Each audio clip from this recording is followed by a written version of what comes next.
Alright, so I am.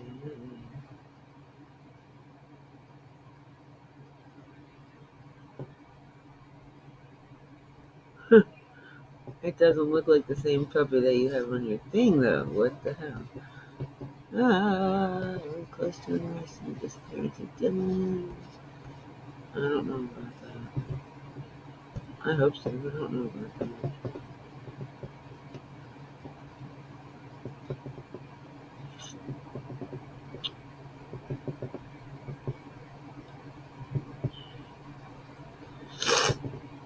Oh my god. Why do I feel so yucky? Yes, it's a very much conspiracy theory when she passed away. Yes, yes, yes. That was, I believe it was the country that actually killed her.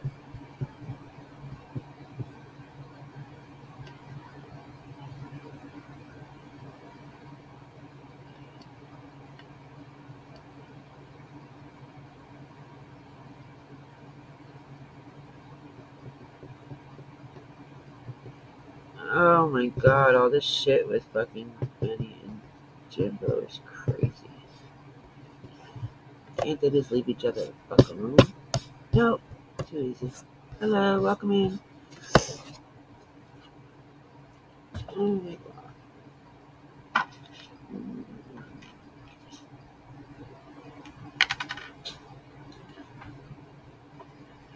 Alright, so come on there. I know you got some shit on you. I know you have some shit on you. Everybody in that town has some shit on them.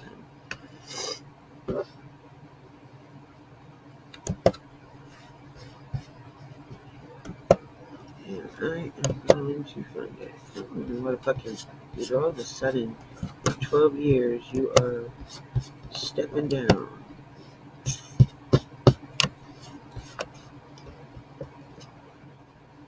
Hmm.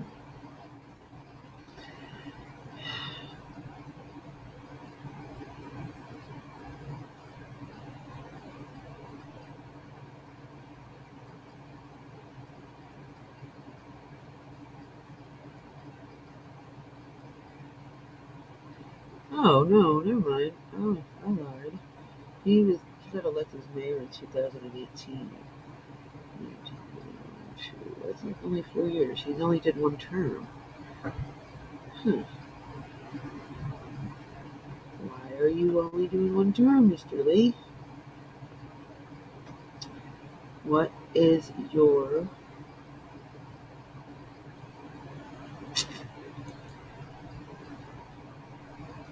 what is your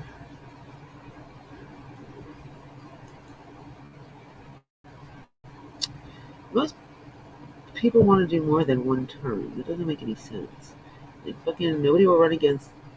Okay, so if nobody runs against this man, then he's still the fucking mayor. Or are they just going to use the what is it, lieutenant mayor?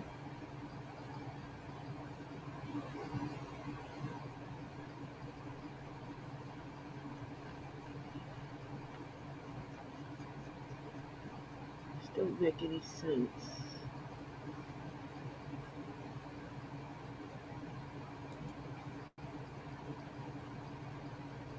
Oh goodness gracious! 7 of them are running. Oh shit! So he may not have a chance in hell.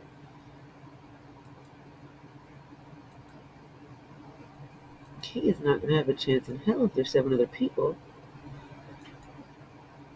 And that could be the reason why he doesn't want to run again. And that was in the primary. They probably all fucking Republicans.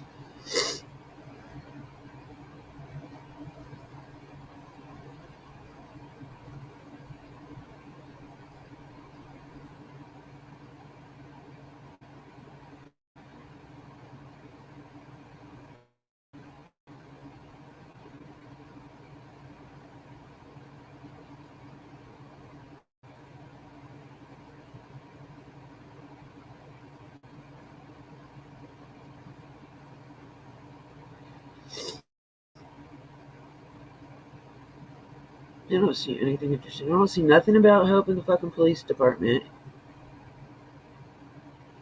Under that one, Mr. Keith Gibson. You're from the school board. Let's see, that one up here is a nonprofit guy. He worked for the school board for 32 years. This one right here.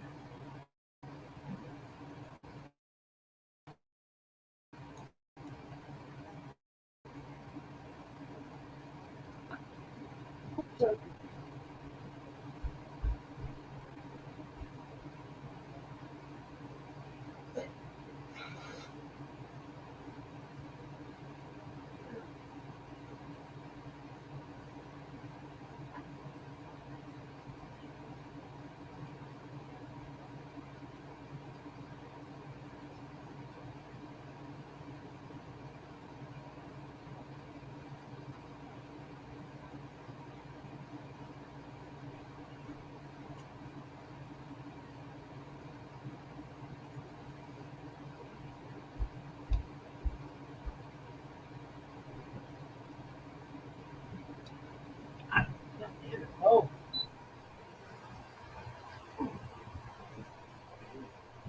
thank you.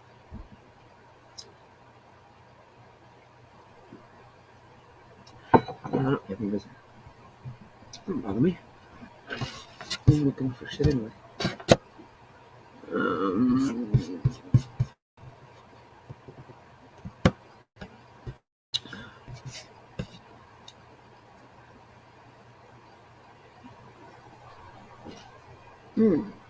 Michael Harrell.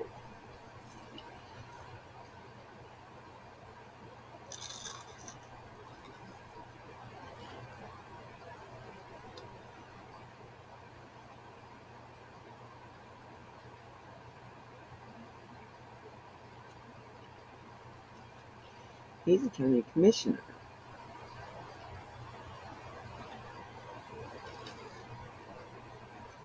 Hmm.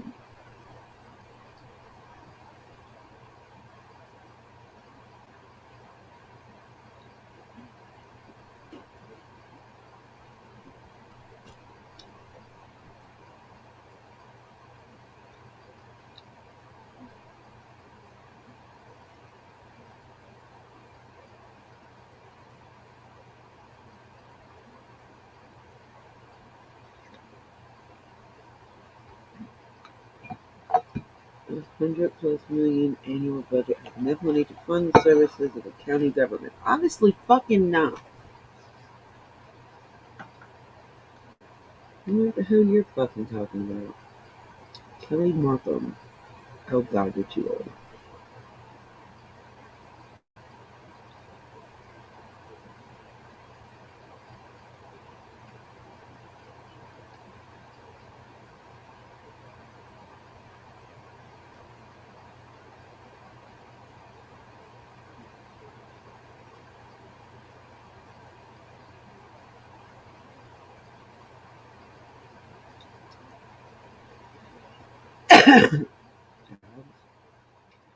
What about your law enforcement? Not one of these some bitches has said anything about their law enforcement. Do you not realize that your sheriffs are fucking leaving? Dumbasses. Kenny, God, you're young, dude.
Ah.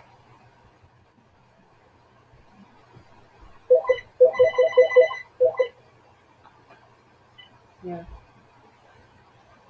Yeah.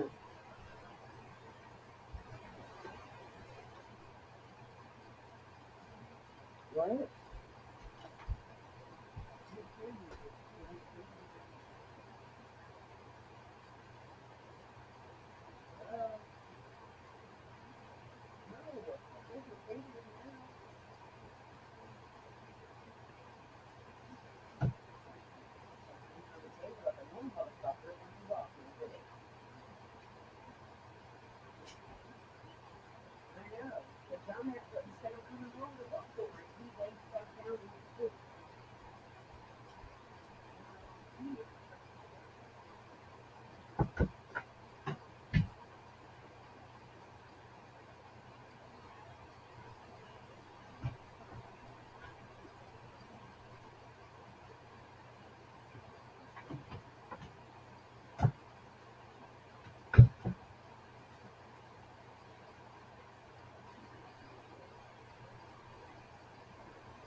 Before then, he lost it before that. So what he could have probably done was on the way home, he probably lost it to that seat. You know, you don't look.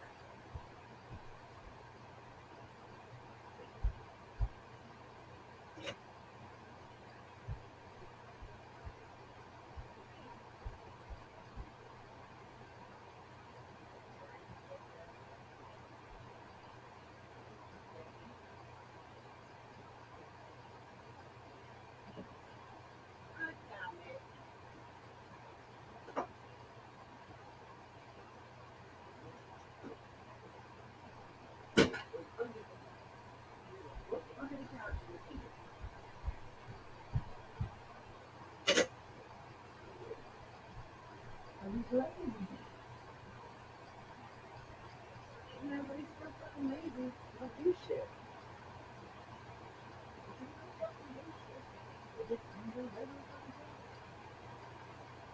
No, I'm saying instead of looking for his phone, you can't do it. So obviously the phone was not doing shit to him. If he gets like any other moment done, he's gonna have to get what's gonna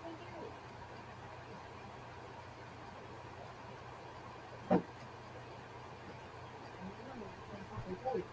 If you really do that.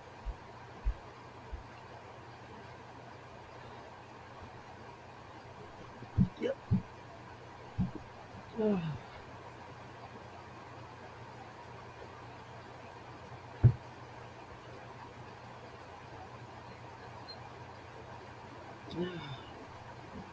All right. Well, I found it.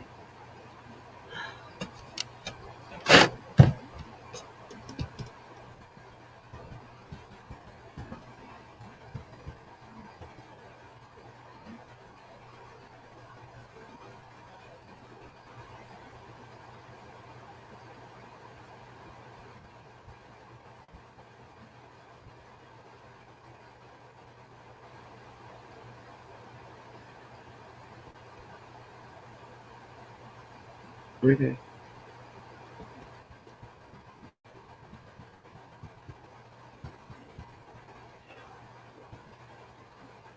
All right.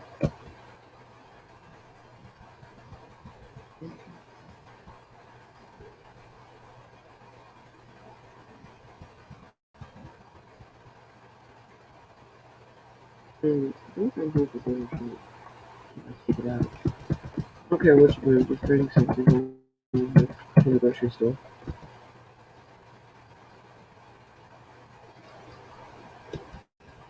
No, I said just bring something home for dinner from the grocery store. And I don't know, because like I said, all we really have is like fucking the pork tenderloins and.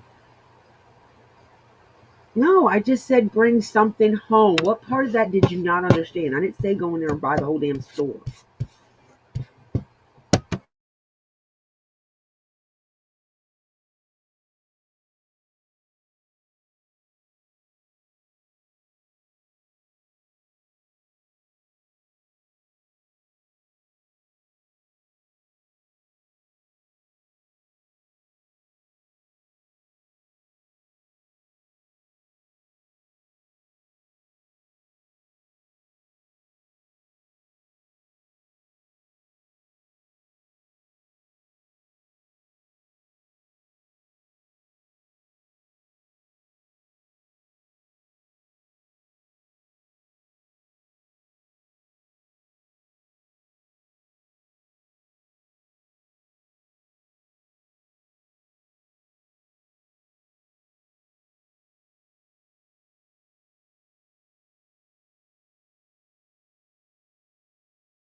Stand, motherfuckers.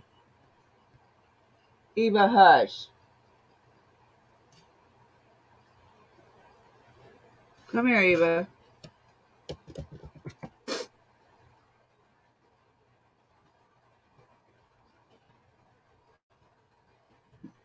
Fucking one female out of them all.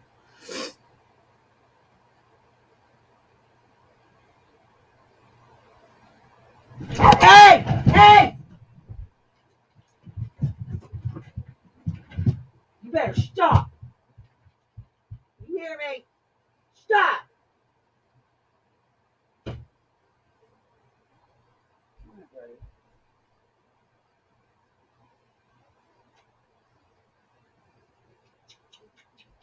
Don't go under there. Stay on the bed. Stop. You better stay on that bed. Lay down. Bad girl, Eva. Bad girl. Told you to leave them kitties alone, goddammit.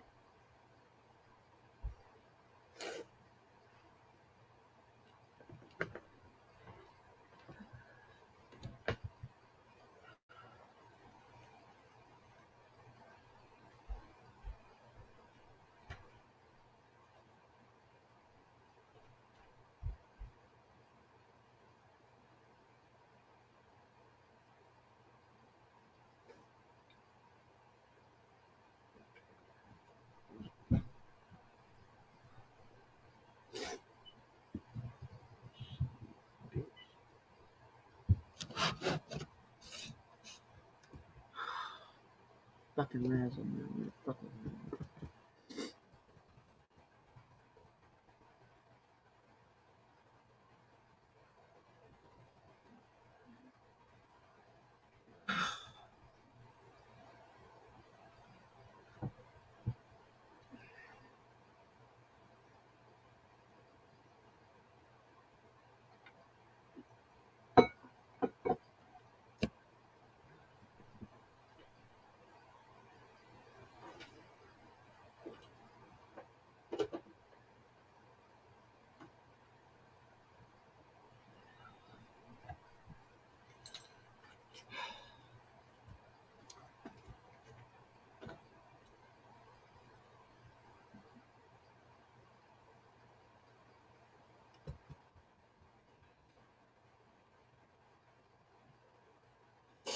You worked in the county, mayor's county office for 32 years, retiring last year.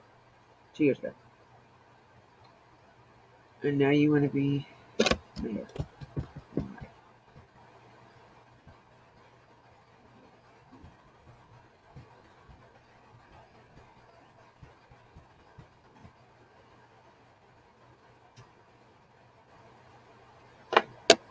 Do they not have any Democrat? Democrats? Oh, no. Not anymore. I don't think any of them are really good candidates. Especially somebody that's worked with the fucking county for so many years. Like, makes me think you're corrupt too, buddy. Buddies. There's 7 candidates, 1 female.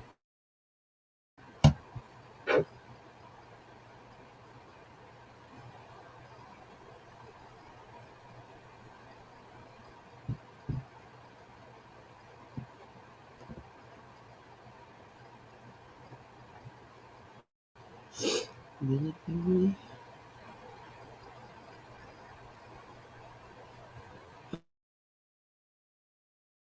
Oh, there was that Mormon thing that got killed by the white power.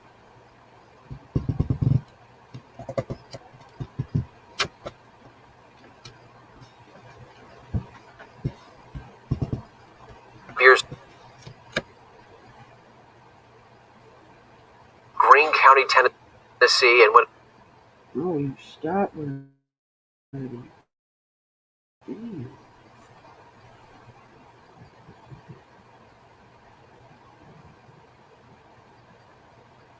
Nation.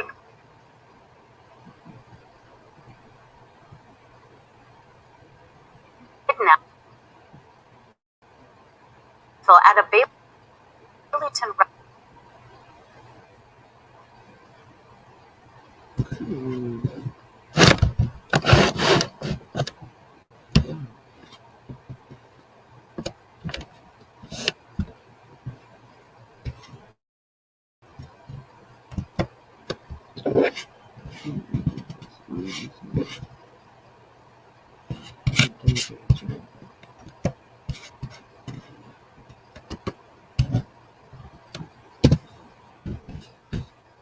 Pretty sad. I know they're fucking. You sound no better than everyone else.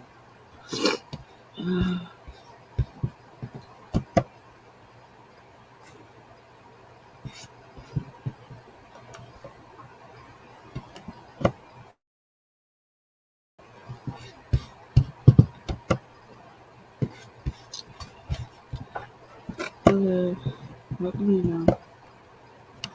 Oh, fuck me.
Kingsport attorney permanently disbarred. Huh.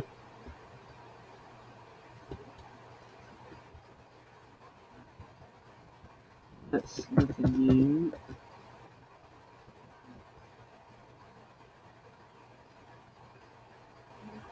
Oh wow.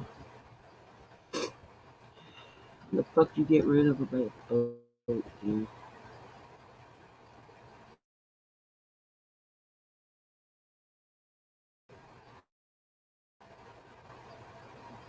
What is that? Shit.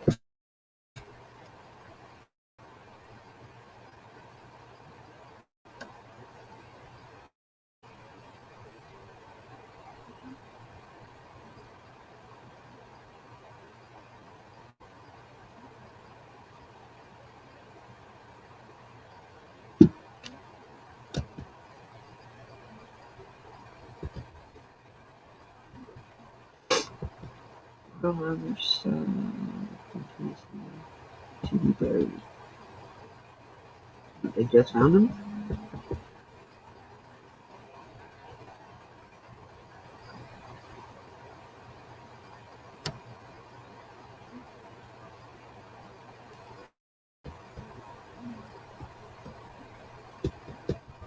I still don't understand how proximity gets rid of a boat.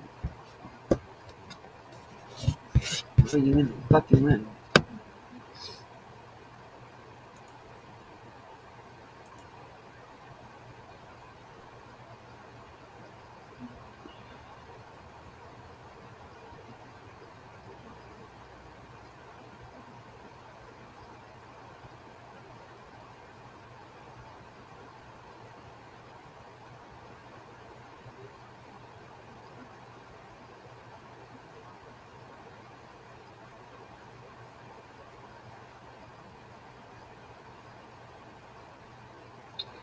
Man.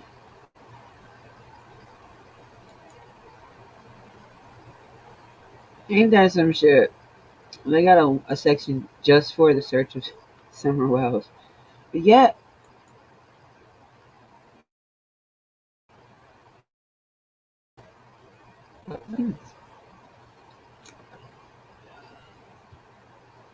our community fucking sure wants to find her with a fucking county don't.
Investigators think Summer Wells was abducted. That's answers the question. Shoot, answers. Let's see what they think. This was 3 weeks ago, y'all. Let's see. Investigations providing an update on the ongoing search for Hooker County child Summer Wells. In addition to speaking at a briefing, the Borough and Hopkins County Sheriffs also handed out frequently asked question sheet related to the investigation.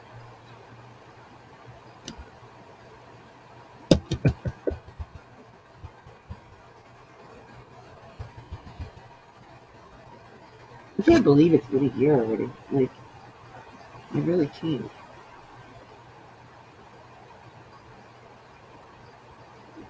Hyundai Sonata versus Honda Accord. What the hell? Hyundai Sonata wins every time. Right now, for a limited time, lease the Sonata for just $239 a month. Visit buyhyundai.com today.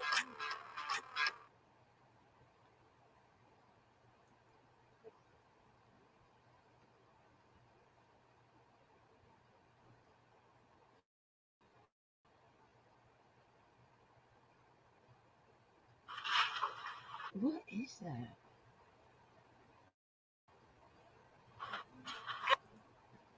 Good morning, everyone. I'm Leslie Earhart. Thank you. I don't like that.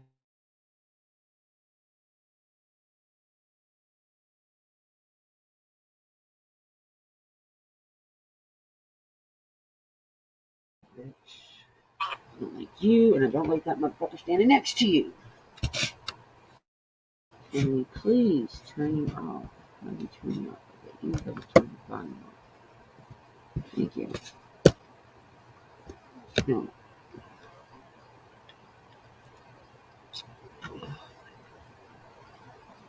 What the hell?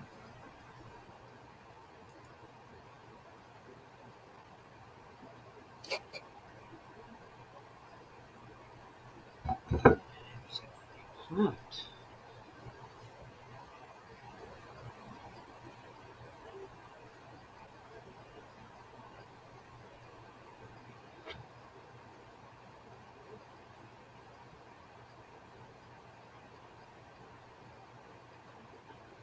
No evidence that developed to indicate Summer was abducted. But then you go on and say the department stresses that all possibilities are being investigated. How are you going to say no evidence, but then all possibilities are being investigated? Like, that's a contradiction of your own fucking words, you idiots.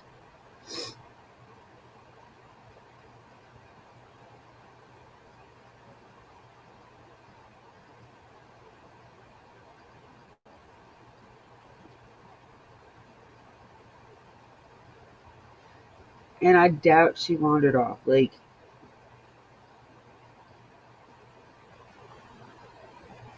I'm sorry, I believe them kids do them what's better than some of the adults do.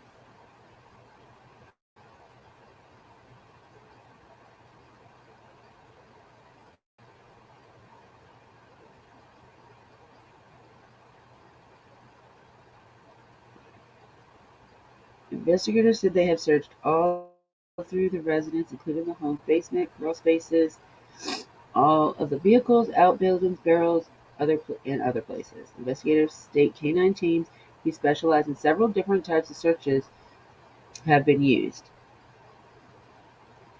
The TBI also addressed a rumor regarding the search through the flower bed on the Wells property. According to there is not actually a flower bed at the home, rather than planted flowers that Summer's mother and grandmother referred to on the day of her disappearance, all in pots. So she could not fit in them pots, people.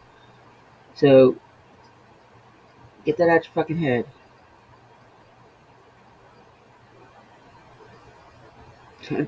They investigated the pots, but the pots are too small for a child, or her size anyway. 3 large-scale searches have been conducted in the last year, with dozens of smaller targeted searches also occurring as leads are followed throughout those searches. The dive teams were brought in to comb nearby bodies of water on multiple locations.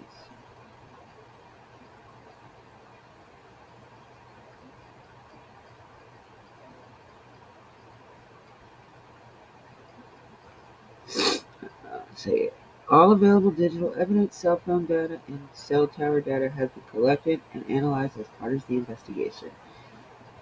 On the matter of surveillance video, the authorities stated that on the sheet that photos and videos from multiple locations have been collected and analyzed. However, investigators reminded the media that the public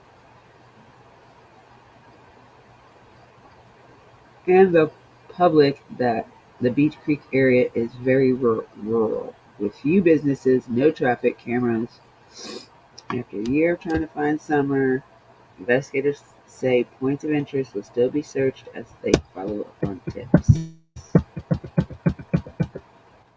In regards to questions that TBI and Hawkins County state that several parties have been interviewed. Both Candace and Don, Summer's parents, both have been questioned more than one occasion. So they've been questioned a few times, not just once, but a few times.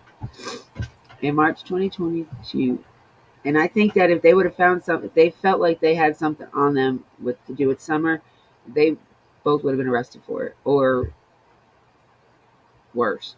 Because if they've been questioned more than once, then and they're not arrested, I doubt they have anything on them.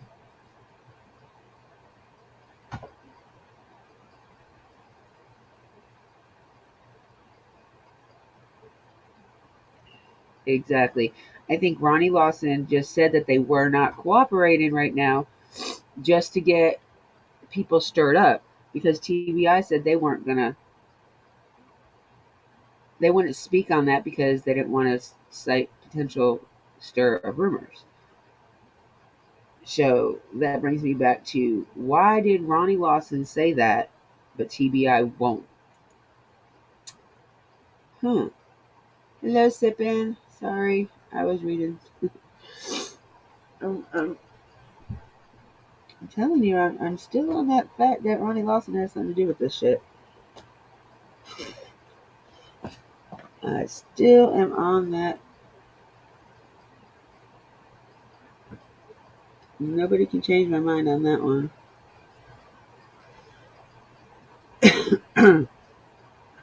Ronnie Lawson has something to do with someone going missing. He don't, but I guarantee you some of his sheriffs do. Oh, girl, I still am hurting like a motherfucker. It seems like it gets worse at night than it is during the day. Like, I went to sleep probably about 10 o'clock last night. I was back up by 12:30 and didn't get to fall back asleep until about 3:30.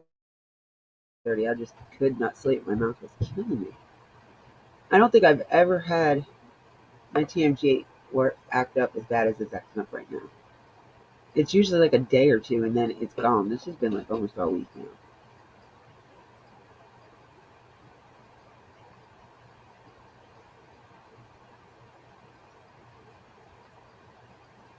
How are you doing today, love? Whew.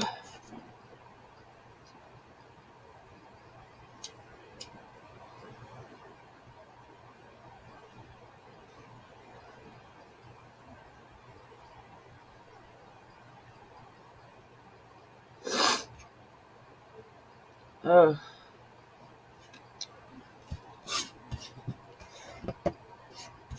So what else did they say?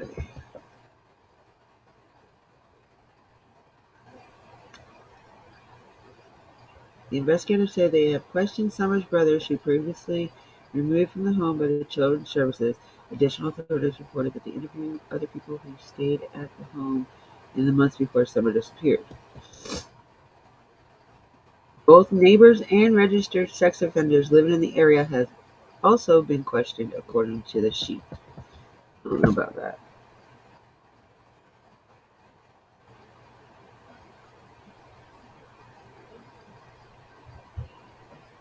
I don't know where I read it or where I heard it, but I seen it today, I want to say. Oh, no. It was on Court TV last night. That's what I wanted to do. I'm going to do that right fucking now. We're going to watch the Court TV or listen to it, one or the other. We're gonna listen to the Court TV thing about Summer last night. They had CM from the interview room on there, which I'm not a fan of him because I think his tactics to doing it is bullshit.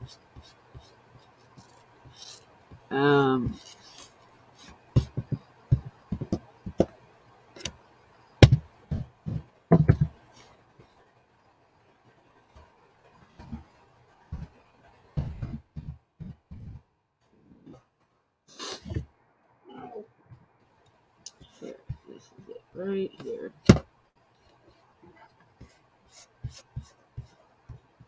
This is the best thing I've ever found on the internet, and it helped me lose 21 pounds. Here's how. Skinny Fit Multi-Collagen Peptides. Just 2 scoops per day helps to burn fat, tighten skin, grow hair and nails, and smooth cellulite. It also contains... 5-year-old Summer Wells lived with her family in a house on top of a hill in Rogersville, Tennessee. Summer was just 3 feet tall, 40 pounds, but behind those blue eyes was a little girl full of life. On June 15th, 2021, Summer was reported missing by her family. They say they were home doing some gardening when Summer went inside with her siblings, but moments later, she was gone. The family looked in the house, looked in the surrounding woods, but could not find her. What happened to Summer? Once the community found out about this missing little girl, the searches grew in numbers, and thousands of acres in Hawkins County were covered by concerned neighbors, friends, and strangers. The Tennessee Bureau of Investigation took charge of the case, but now, more than a year later, okay, so you heard that, this right? little girl. You just heard what Vinnie Politan just said, right? Vinnie just said TBI took over the case. Now, if you call Hawkins County, or TBI, I mean, they're going to tell you Hawkins County has jurisdiction over this case. They're just assisting them. How the fuck? I'm so confused. Who's over Summer's case?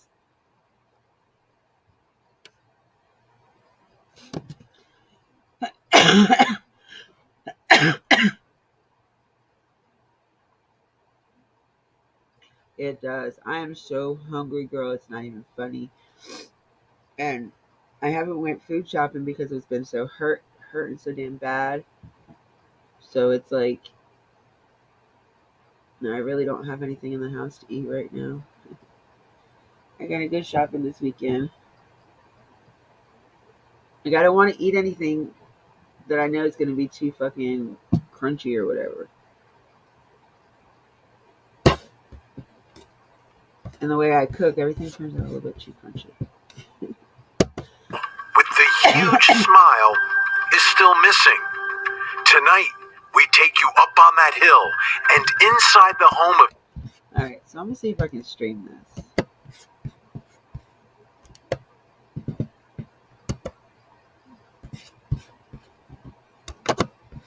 See, I wasn't even doing this. This is what sucks. I wasn't even doing this. I was trying to look up on the mayor and the fucking stupid ass sheriff, and I ran across this. Actually, I ran across this at 3:30 of Summer Wells and try to understand how a little girl could just vanish. I'm Vinnie Politan. Thank you so much for joining us tonight here on Closing Arguments. And we begin this evening with a story of a little girl. Blonde hair, blue eyes, big smile, just 5 years old, who went missing. And the question is, what happened here? What happened to this little girl? It's still a mystery. We still don't have that answer. And when you think about it, for those of you who are parents, even those of you who aren't parents can understand this. Like, you've got a child, and, you know, it's the most important thing in the world to you, and you do whatever you can to protect that child. But something happened to this child, and we don't know what happened. Now, we've covered cases in the past where People have come into homes in the middle of the night and abducted children. It really happens because we've seen. I kind of wish he would have interviewed anybody else other than CM, because I really think CM kind of put everybody on the edge with this fucking case the way he did it. It happen.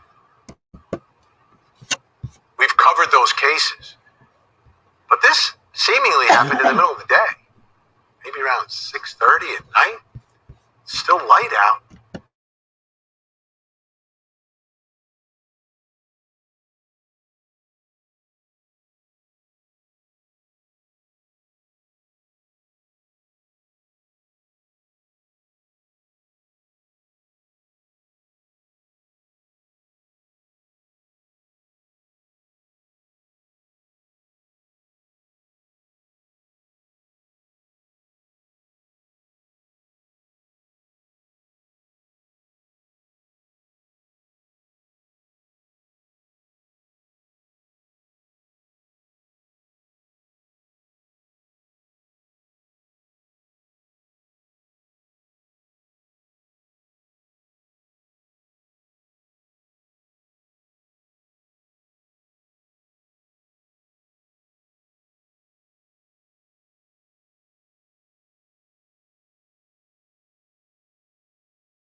On social media post facts. Some go as far as to solicit. Yeah, I was muted. Sorry. Oh, that's right. No, and I was so you couldn't hear it because I was muted. Normally, you have to mute me in order to hear. No, they do it every so often. This isn't the only one about summer. They have a couple about summer now. Hold on, let me go back. I didn't realize it did it like that now. Because usually I have to be muted so you guys can hear it better. 5-year-old Summer Wells lived with her family in a house on top of a hill in Rogersville, Tennessee. Is that better? Summer was just 3 feet tall, 40 pounds, but behind those blue eyes was a little girl full of life.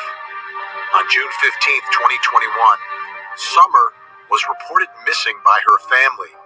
They say they were home doing some gardening when Summer went inside with her siblings, but moments later, she was gone.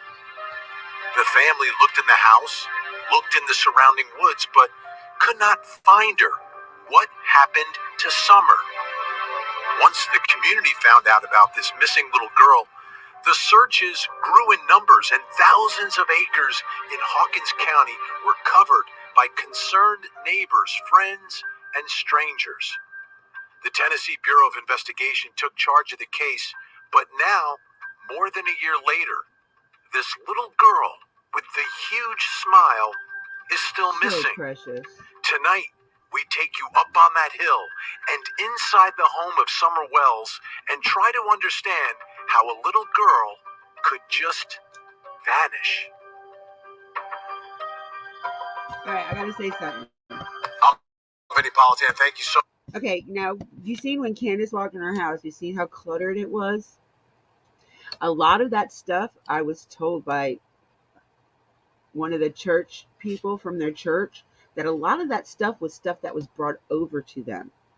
That's not because that's what it looks like on a normal basis. That's just stuff that was brought to them. Food, paper goods, things that they could use throughout all this. So that's not what, I don't think that's what the house looked like on a normal basis.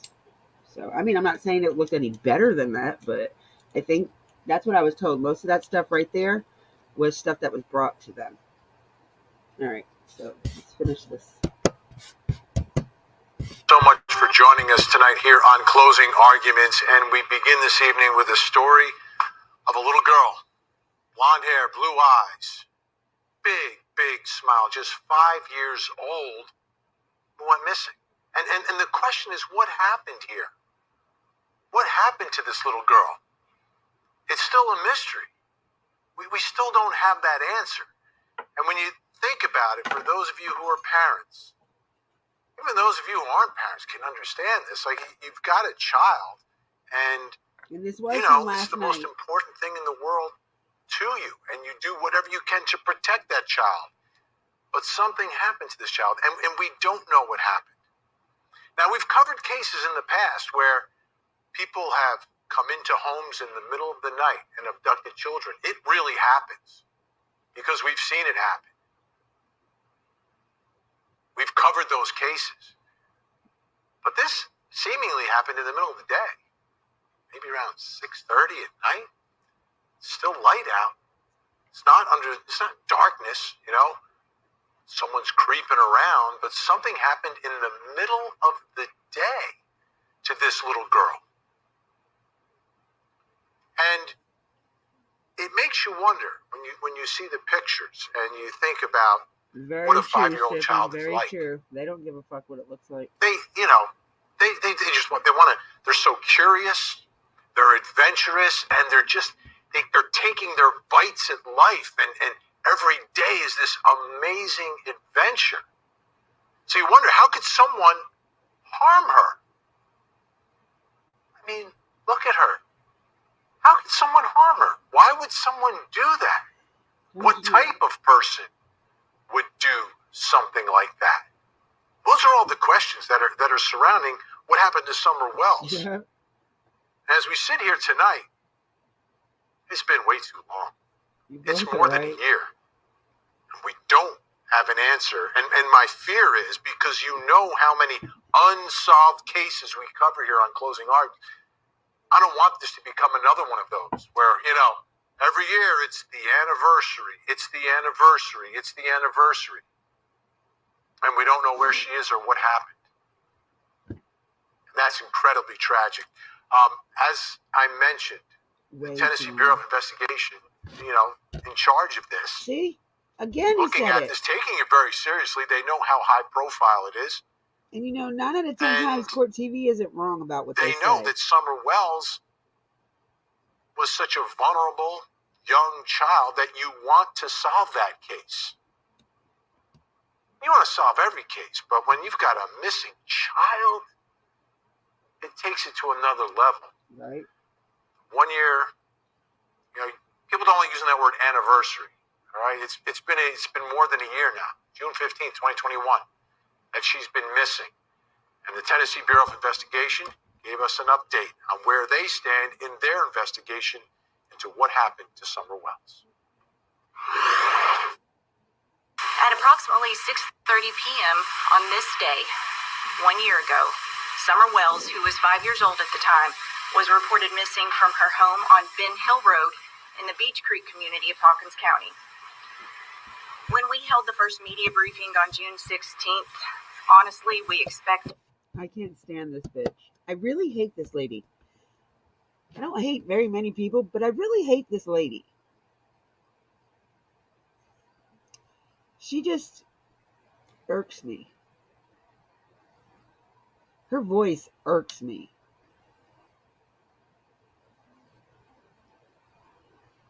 This case is out of the norm.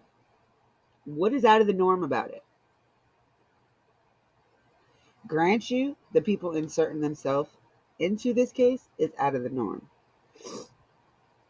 It probably isn't normal for your state to get so much recognition off of a missing child either. I don't think they had another case like this. I mean, sure, yeah, they've had other missing kids cases, but nothing like Summers. But that goes back to if there was law positioned somewhere in the Beech Creek area constantly, maybe this wouldn't be going on right now. Just maybe. Maybe is a big word. That's my opinion, though. That's, But again, Vinny's saying that TBI took over Summers' case. And like I said, 9 out of 10 times, Vinny isn't wrong about shit. He used to be, I want to say he was a district attorney. Or maybe a criminal attorney. I know he was an attorney of some type. I do know that much. What kind he was, I don't know. But, excuse me, he's usually not wrong when he talks. He tries to get his facts before he says shit. So that takes us back to who the fuck is running Summers' case? Who is over it? Like Hawkins County says TBI. TBI says it's Hawkins County. Who is over Summers' case? Y'all can't even get the fucking together on that one. And this is what brings me back to going to the mayor. Like, what the fuck are you going to do about this? You are over all these motherfuckers. You control them. It is your state, your county.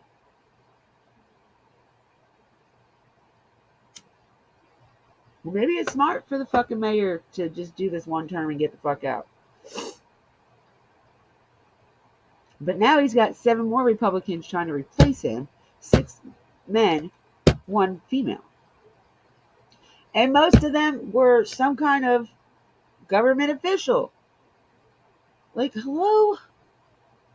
No, y'all do not need somebody that knows the government to fucking be doing this shit. Because obviously, look where the fuck your county sits now. Come on, y'all. Be a little bit smarter than what you're working with. I'm not saying everybody's fucking dumb in that county, but I'm not saying they're all fucking smart either. Did to have good news to report by the time the next media briefing came around.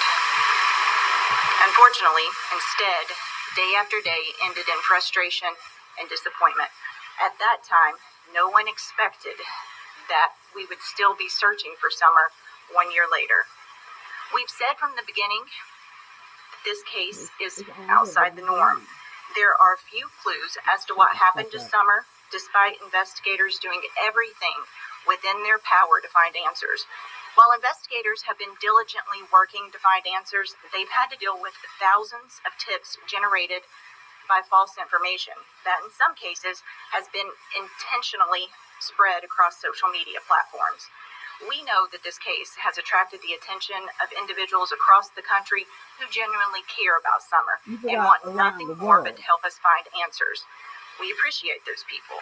However, we are also aware that there are some people using this case for their own personal gain by spreading false information on social media posted as facts. Some go as far as to solicit donations. This has had a major impact on the investigation and not in a good way.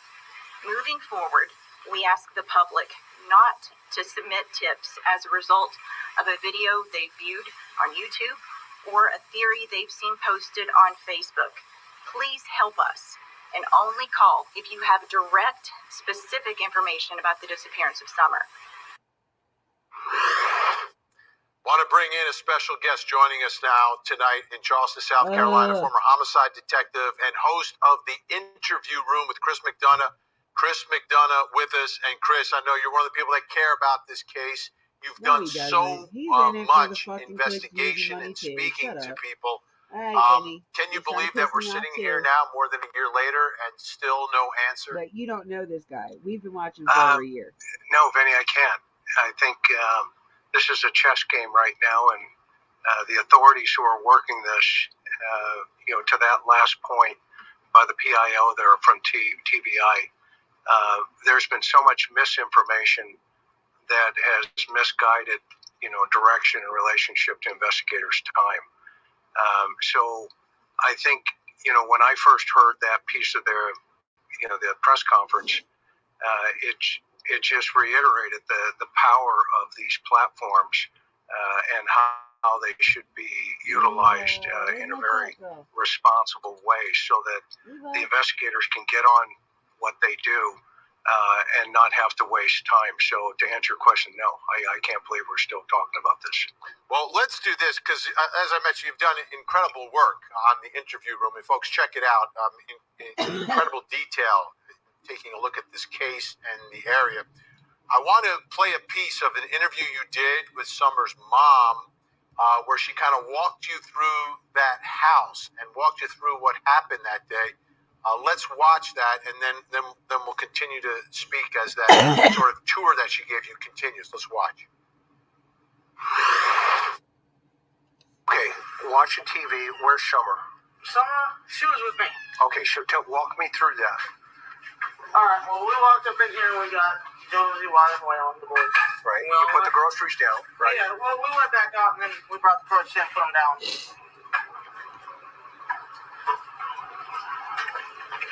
And then Mom, she went and took her stuff to her house to put her stuff away. Okay. And then, of course, me and Summer went back over to put our stuff away. Okay. You went back in? Yeah, me and Summer went back in the house. And then we were just doing normal stuff. Okay. Around the house like we normally do. And I come out, Mom was sitting there at the time I come out and I was standing here. Okay. I was like, what are you doing? What are you staring at? She's like, these plants, I gotta get them transplanted. I was like, well, Summer will help us, so I went back in. By that time, she was sitting on the floor playing with her toys. Right here? No, in the kitchen where we were just at. Okay. She was actually sitting on the floor playing with the toys at that time. I said, Summer, you want to help plant flowers? And she jumped up, left her toys and us. That's cool. Yeah, So we walked that's over what here. kids do. It's their job. What? Okay. We walked over here and we transplanted these cactuses from the little pots that they were in. We transplanted these ones here into this bigger pot and that one into that bigger pot. And she took the rocks that we've gotten from different gem mines when we went up to Gatlinburg and stuff. Okay. And she's the one that spreaded all the rocks around in here. And then she put her puppies in here because she wanted Chase in there, Okay. That was cool. Where are those puppies now? What do you mean? Oh, the little puppies are ruined. Yeah, these little. Oh, yeah, those little guys. Oh, that's Paw Patrol. Yep. Yeah, that's the police one. Yep, that's Chase. He's always on the case. Okay. Okay. And we went Oh, in I see another one over there. here. She put him in there.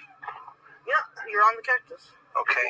Don't take those out, okay? No, I leave them right there. I know.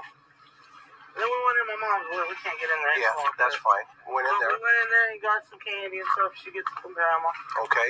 And I said, well, I'm going to go back over to the house. She wanted to go back, so I figured I'd go back, Okay. And I brought her, I literally walked over to here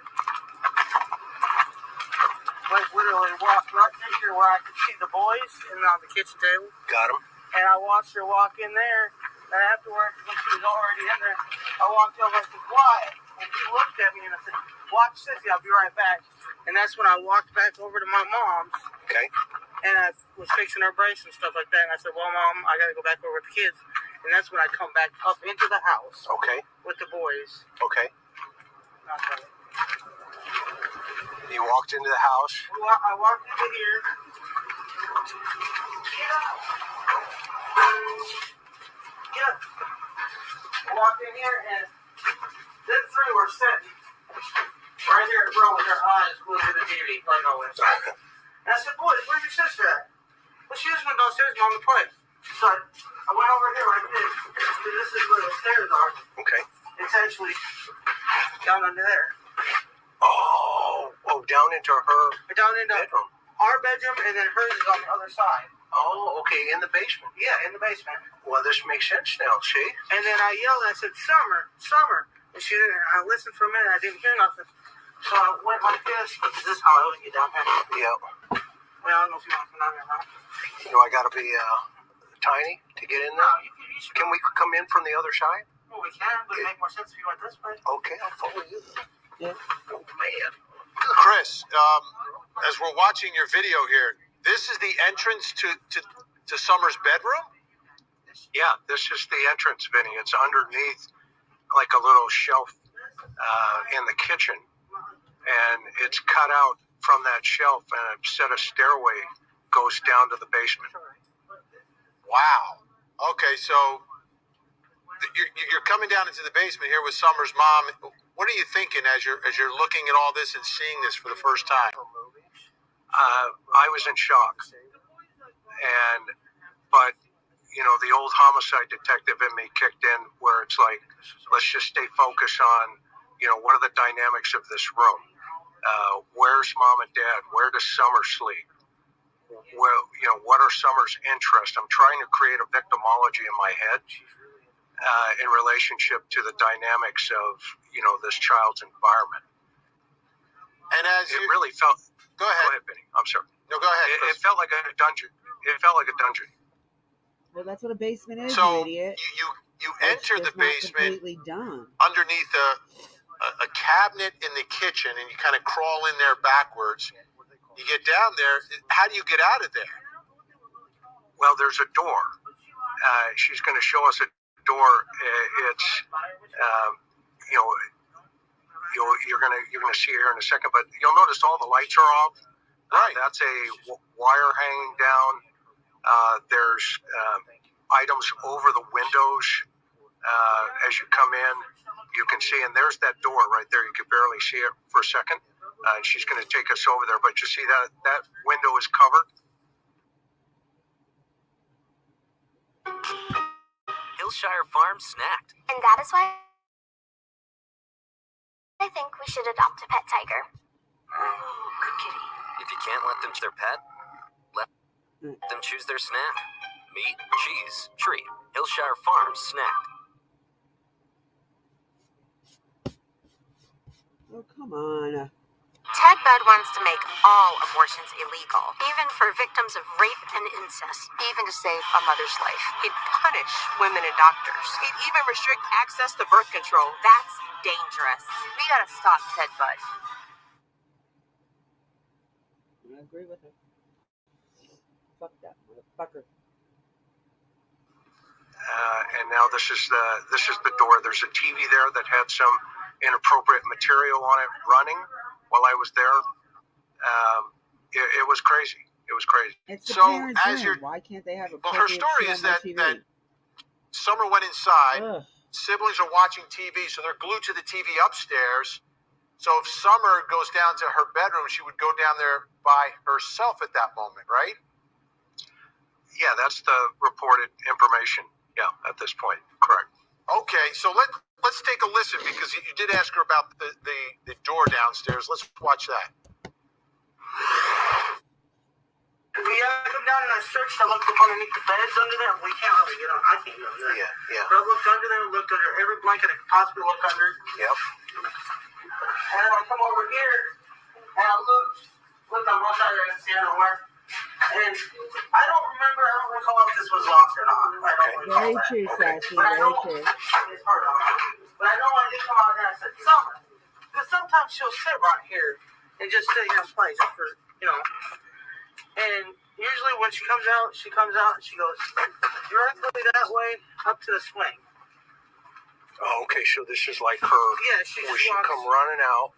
Yep. Oh, yeah, you can see the path here. Right to the swing. Right, you can see where she could have run right up to and here. this is all the further she would go. She wouldn't leave. Okay. She wouldn't go out nowhere else. This is absolutely jaw-dropping, but eye-opening at the same time. That's why I don't think he was the I've best heard one to do bits the of interview. her accounts of that day, or their accounts of that day, but it makes a lot more sense to a certain extent. Honestly, I think, what's her name? Leslie Daniels from the news channel? I think she probably would have done a better interview than Chris M did. Like, I think he was the wrong choice for Court TV. I'm not too happy with this man anyway, but... Walking through the home now. So she's 5 years old. If she wanted to open that door, I mean, that would be no problem for her. Providing the deadbolt is not locked above it.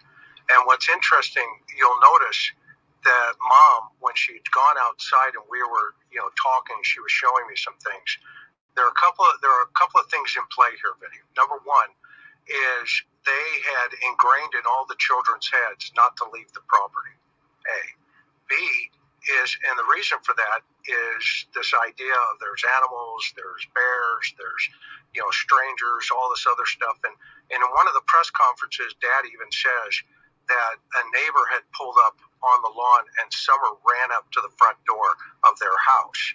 So the mindset of this child in relationship to the behavioral analysis aspect of it is this little girl is scared of a lot of different things going on. At 5 years old, I think that's natural for any of our children. And so if she was able to open that door, she would have to, deal with two lock mechanisms. Not only the door handle, but a deadbolt.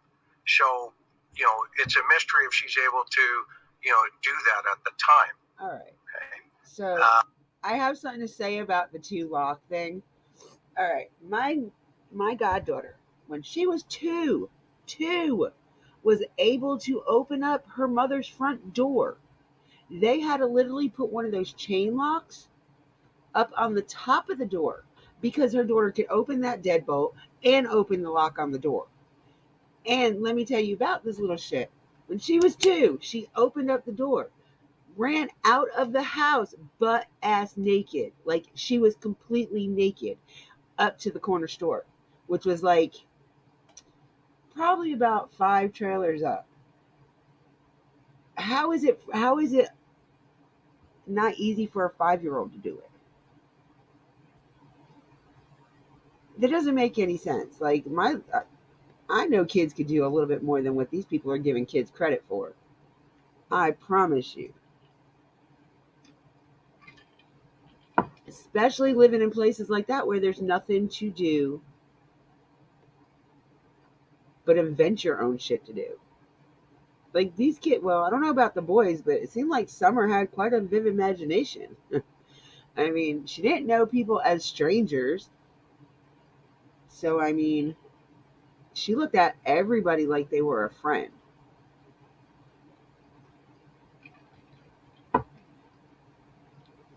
But that's just my point of view on that, my opinion. I don't know. I'm a nobody. But seriously, the lock thing, even if the door was locked, I believe Summer could unlock that damn door. She had 3 older brothers to show her how to do shit. Come on now. And so Mom, immediately when she stepped out and turned around, she went back in, locked the door, and came back out the other side. So that looked like that was a habit for the parents as well. And just give us, before we go to break here, some idea of neighbors. I mean, this house is kind of up on a hill, is my understanding.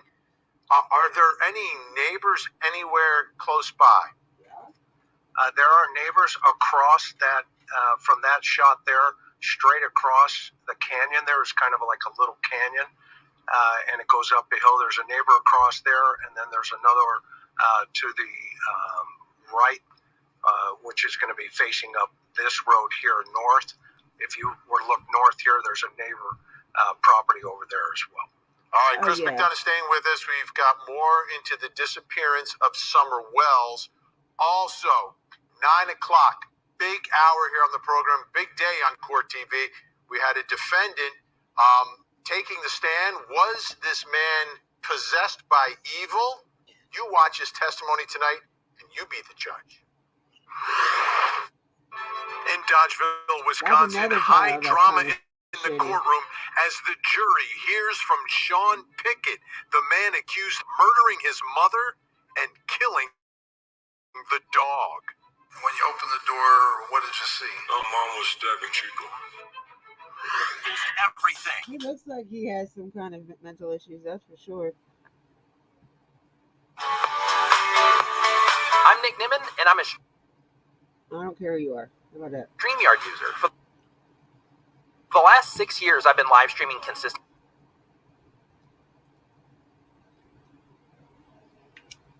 Yeah, I don't see no issue with her opening that door at all. Now, when I was on the phone with you yesterday briefly, you said he got the story out of order. Okay, but it sounded like he was kind of telling the truth there. He was kind of telling the truth, but the way he was telling where we went and how we did it was all twisted up. What's different that you want to clear up? Well, because when we left from the emergency room, we went straight to the smoke shop, and that's when I got the cigarettes and stuff like that there.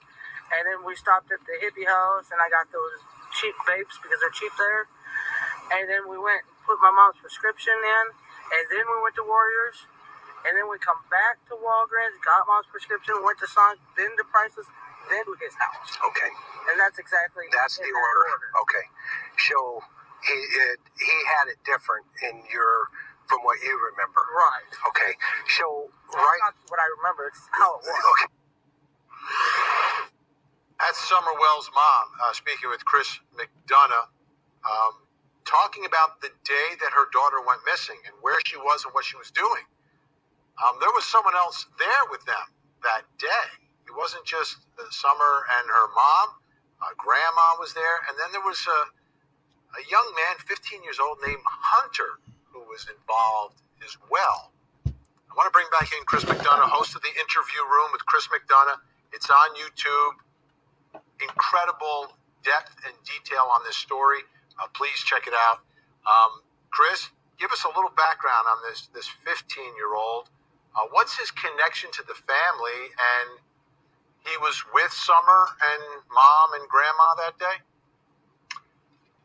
Yeah, Vinny. So the connection is the mom and Hunter's mother are friends, and Hunter's grandmother are friends. So that's the connection. They were friends. On that day, Not that day, though. she had called and asked if he wanted to hang out with them, essentially. And so approval was given. And it was more of a, hey, can you keep an eye on Summer? Okay, so wait, real quick. Did we get confirmation on who called who that day? Because I swear she said that when she was sitting in the truck, she got a text from him. And then that's when she called him. Do we have a confirmation on who exactly called who? I don't know. I think I might want to go back over that uncut version of Hunter and Chris's CM's interview, the uncut version, because that woman in that picture, that video right there, has a lot to do with what the fuck Hunter was saying. You just gotta watch her face. Watch her body language. No confirmation? Okay. So it could still go either way. He could have texted her and then she called him, or they could have just been texting back and forth. All right. My mom's hurt. Candace's mother was injured, and she had to go to the emergency room to get her knee checked. So it was kind of, portrayed that was the reason Hunter was coming along.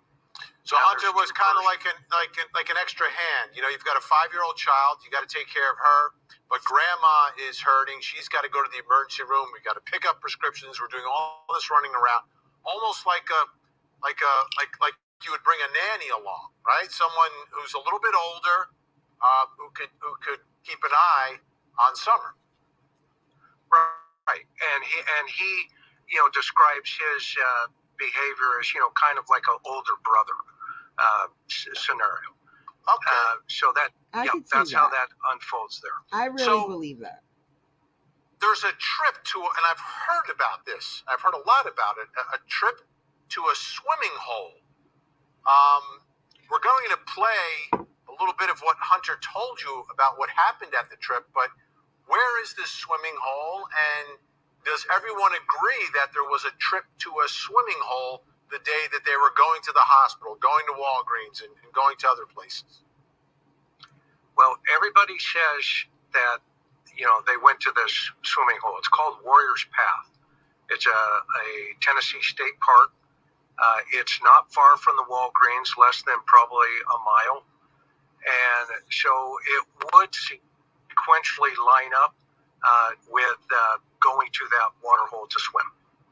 Okay, so let's play a little bit of your interview with Hunter, who talked to you. You're getting everyone to speak to you, by the way. It's amazing.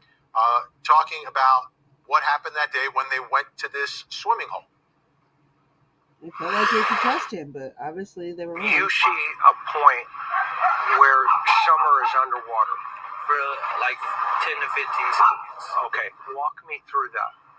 And so I'll go in calm as heck because I know she might just be misrounded. Did you think she was injured? No, could she have been? She could have been. Help me understand that. She could have been when she got back into the car, like how the water gets through your lungs and everything else. Okay. And how she was in the hot car while they went to the stores and everything. Okay, so let's go from the moment you see her, and what did you do? He heard all that shit. I just threw my shirt down and just threw myself into that water to see if she's okay. Okay, so you got scared. A little bit, yeah. Okay, walk me through those emotions. Thank you for coming in, babe. I don't really get scared or nothing, to be honest. I just get a little bit like spooked. Got it. Spooked. Like how do I put that? Like spooked. Like I get a little bit like shook for a second. Right. That's it. Okay. So you got nervous. Yeah. A little bit. Yeah. And did you call her? Yeah, I was like, Summer, but I don't know if you can hear underwater like that. So can you see her underwater? No, yeah, you can see her. I could see. I was wanting to make sure that she was okay. Got it. What happened? I just pull her up, bring her over my shoulders. I say, "Are you okay?" She goes, "Yeah." Did she spit up water or anything? She did spit up water. Was she laughing? She was just laughing. Yeah. Okay. I was just saying because after the effect of that, because it was a short period of time before they dropped me off that she said they should miss it. Okay, so does everyone acknowledge that something happened where Summer had to be pulled out of the water that day? No. Well, that's what Hunter's saying. Mom is not 100% on board with that. She's saying that in a roundabout way that didn't happen. I think that one of the most interesting pieces of that, though, in his verbiage, was that she said, he said that, like she was swallowing water. That's kind of a spontaneous statement from a 15-year-old about a 5-year-old, right? And so I kind of thought in the back of my head, what exactly does that mean? And the doctors can figure that stuff out. Okay, so you've got that situation. Now, when does he break away from the rest of the group? Because he's not at the house when Summer's mom says that she disappeared. So when was the last time he says he saw Summer, and did he make any observations about her at that moment? Yeah, so he is taken home after a couple They pick up the prescription, they go get a Slurpee from a local store, they pick up some groceries, and then it's at that point he is taken back to his house. That's his grandmother sitting there on the porch. They see Summer in the car. He relates, in his opinion, she's still alive, and that they had been, playing inside of the car on the drive home. So that would be the point, right? If you're putting a timeline together here, Chris, that would be the point that the last time anyone from outside of the immediate family sees Summer. Correct. Hunter would have been in the last one, and the folks on the porch there. And how far is where they live from where Summer lives? About 4.5, just under 5 miles. Okay, and did you know you can receive free cell phone service? That's right. Thanks to the government's Affordable Connectivity Program, you can enjoy unlimited data, talk, and text on one of America's largest and fastest 4G, 5G networks. Cut your costs without cutting your coverage. If you receive federal benefits like Medicaid or SNAP, then join the 2 million Americans who save hundreds with Q-Link Wireless. Sign up is fast and easy, so get started today. Visit QLinkWireless.com. That's QLinkWireless.com.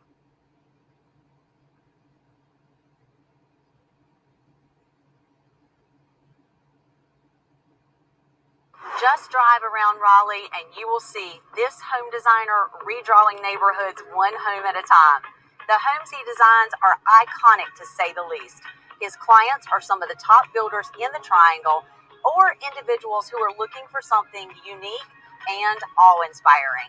Today, I'm heading over to meet Tony Frazier of Frazier Home Design, and I want to share his 4-step process that takes a home from your mind to reality. I'm Gretchen Coley, and welcome to Building Raleigh.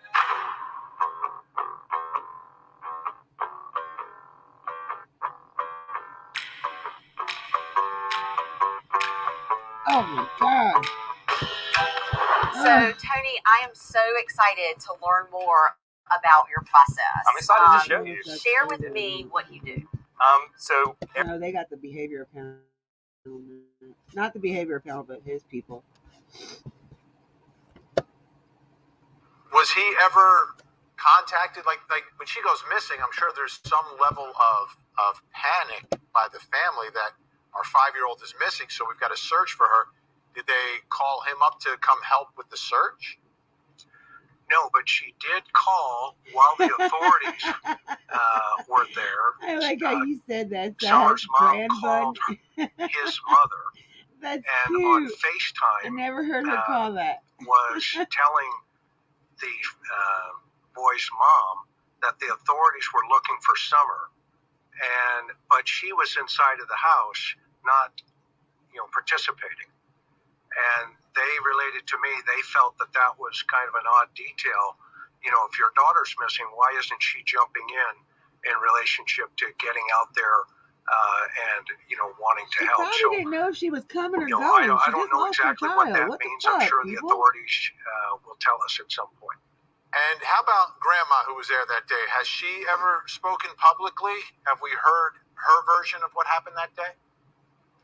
Her version is almost a parroted version of Mom and Dad. So it's almost all three of them are in sequence with the story as a whole.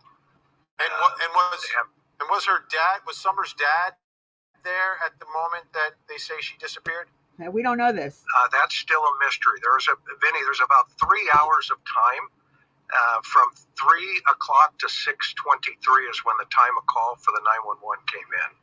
So there's that period of time that is still, a toss up in the air in relationship to, the sequence of events here. Timelines are so important. And when they're not clear, that is a problem. All right, folks, it's The Interview Room with Chris McDonough. It's on YouTube. Subscribe to it. Watch it all. Incredible detail. Chris will be talking again about this and other stories. Great to see you. Thank you so much. When we come back, I want to bring in a body language expert and a psychiatrist to take a look and a listen to what Summer's family is God, saying I just got about some what new happened fucking news. to that little Great girl. news from my brother. Alright, let's see. Everyone around here calls her Grand Bun. Okay, can somebody... I saw somebody saying last night, I don't know whose chat it was or if it was a replay on something, but can somebody tell me who Candyman is? I think it was PG's I watched last night before when I woke up. Who is Candyman? I don't really talk in her chat besides say, hi, I'm here, or hi, I'm late. But I saw them calling somebody Candyman, so... Oh! Why do they call him Candyman? Does that make any sense?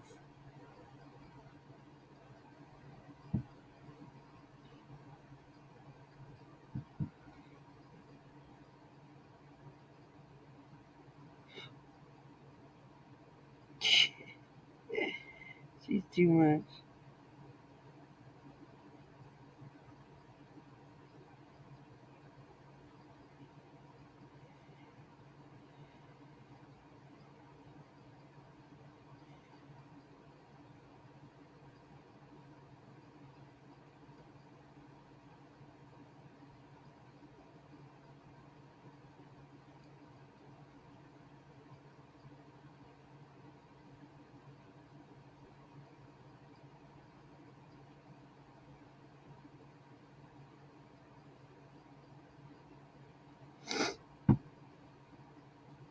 Huh. That's weird. At first I was thinking that they were calling Candace's mom Candyman. I don't know why I was thinking that. Or then I was thinking Jackie Dobbs. Oh. No, what am I doing?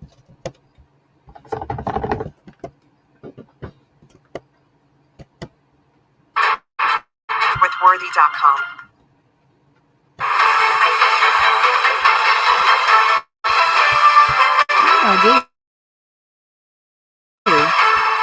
There is a time frame here between this trailer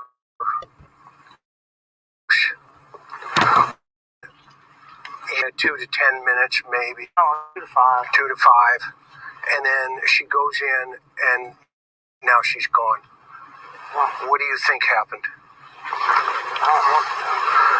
Where would a suspect have been, in your opinion, in this? My opinion? Yeah, in this area. They could have been sitting anywhere. They could have been sitting over here, just off the little edge right here, or where the bus is, that little bushy area right there. They could have been sitting right out here. Yeah. And okay, come show me. What's up? That's all right. And I just recently found out that there was I guess he's a child molester. Okay. That lived literally 8 minutes from my house, and he can literally walk from his house into my house within 8 minutes. Okay. And that bushy area right there, you can't really tell if anybody's crouched down there or anything. What do the authorities think? I don't know what they think. I really don't. It does look like a junkyard out there, Fascinating. Chris McDonough from the interview room, speaking with Summer Wells' mom. What could have happened? Well, there's a child molester. Lives 8 minutes away. Could have been hiding in the bushes there. Then I noticed that little dog that was there. I wonder if the dog would have barked if someone was hiding in the bushes. I don't know. Let's bring in our experts joining me tonight in Winchester, Virginia. Body language expert specializing in micro expressions, Dr. Stephen Langston is with us. And in Los Angeles, California, forensic psychiatrist, trial expert, witness, and columnist, Dr. Carol Lieberman. Great to see you both. Stephen, let me begin with you. We're going to show another little piece of Chris's interview with mom, Candace, talking about her missing child, Summer Wells. Let's watch, and you tell me if you notice anything about mom. Miss Candace, while I'm out here, is there anything that you feel is important that you would want to tell the world that you want to? Is it just me, or does he keep fixating on her boobs? Kind of looks like he keeps looking at her boobs. Let them know.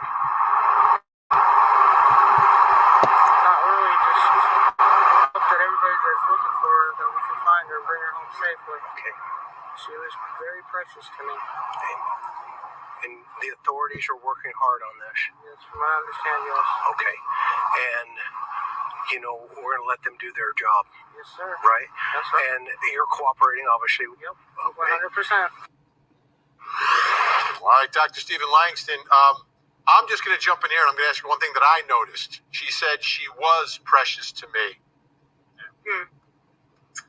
Yeah, you know, it is common when you're looking at those interviews, any kind of statements like that, when someone comes up with a past tense comment that they already know what's happened, they've already decided this. One of the difficulties I have with this is the regional dialect that happens there. If you listen to Candace and you listen to Donnie, even if you listen to her mother's statement, the neighbor's statement, even the captain of the police department, they all have that same rhythmic dialect that's in their language. It's not common, maybe necessarily across everywhere, but in the mountainous region there in Tennessee, they don't break that, and they continue to say was. I saw an interview with her where she talked about how she was a tomboy, and then Donnie mentioned her favorite song was Godzilla, and so they do seem to use this term a lot, even to a point that I think social media has pulled it out so much. They're even acknowledging, saying, "I don't really know what that means. I'm saying." Okay, so you notice that, where is it? Damn it. You notice when they're saying that, you know, talking about that she's saying that even Dawn talks about it in the past tense. Well, we all know about her sister. The only thing is Chris never mentioned that. Never mentioned that. That, you know, that's kind of an odd thing too. Two family members that close together, you know what I'm saying? Because it is first, you know, that's her aunt. So, and her aunt went missing mysteriously, and now her 5-year-old niece went missing mysteriously. So, but my point on that is CM never said anything to Vinny about that. So now they're going on what they see and what they are noticing, but they don't have that knowledge of the sister going missing. So I can understand where they're coming from, because they feel like their daughter won't be found, just like her sister has never been found. I know that would be the first thing that pops in my fucking head if my child went missing and my sister was missing. Like, oh my God, are they not going to be able to find her just like they didn't find my sister? It's a year later. What do you expect? I mean, even this was a month later. He did this interview in July. So it was after the boys got removed, after Summer went missing, and her and Donnie were in so much fucking turmoil because, you know, they don't know what happened to their child. You know, they got people in your ear saying, oh, what if it was Donnie that did it? You know, what if he came home and he just took Summer? Or you got them in Donnie's ear being like, what if she did something to your daughter? What if she did something? What if it was her? Come on. You know, they don't know how they so fucking crazy. Exactly. They don't have very much hope, and I can understand that. I can understand where they come from on that. But, you know, he never mentioned that, so they don't have an inclination. They say in these interviews that they have seen some of the videos on it, and I think the most they watched was a couple of the interviews from WJHL and CM's. And hardly ever do you hear them talk about Rose at all. At all. Now, I think there's maybe one or two news interviews that have her in it, but obviously neither one of them even said seen that, because they would have an inclination on why she feels the way she fucking does. This drives me crazy. She was. Even he said we're losing hope in this stuff. It does seem odd. I don't think that's necessarily the right thing. A parent, would would come forward with, you think they would be keeping hope. You think they would keep it in the present tense. Recognizing something in past tense either could have meant maybe they've given up and they've gone ahead and mourned, they've gone ahead and closed that stuff, but calling out the past tense is definitely an eye-opening for both mom and dad there. Yeah, Dr. Carol Lieberman, your thoughts about Mom? Well, I think we need to call in Sherlock Holmes, first of all, because there are so many suspects in this case. You know, you would think the mom would be the last one in some ways. You know, you don't want to blame her or think that she's the guilty one. But, you know, there have been a number of things that she said, like, for example, when this first happened, she was first interviewed and so on, she talked about how she was so close to the front door that Summer couldn't have gotten out the front door without her seeing her. Well, okay, but then it turns out that the room downstairs where she went supposedly to play has a back door that the boys leave open. And I was watching a video of the father, an interview of the father, and I took copious attention to a whole bunch of people who it could be. For example, the man who was working with him at a job, what he said, and he thinks that it was due to meth. And he said that he had brought this man to their home, and he saw Summer a few times, and his wife had seen him looking at Summer in a way that she thought she didn't like the way that he was looking at her. Then there's this story about, you know, how they keep Summers. She was sleeping in the bed between the two of them, and he said, you know, she should sleep in her own bed, and she said, no, I want to be with you. And then, you know, he talked about how this is very interesting, during the first 3 months of Summer's life, Summer only wanted to be with him. Now, he went to work and he came home, and of course that was a big deal.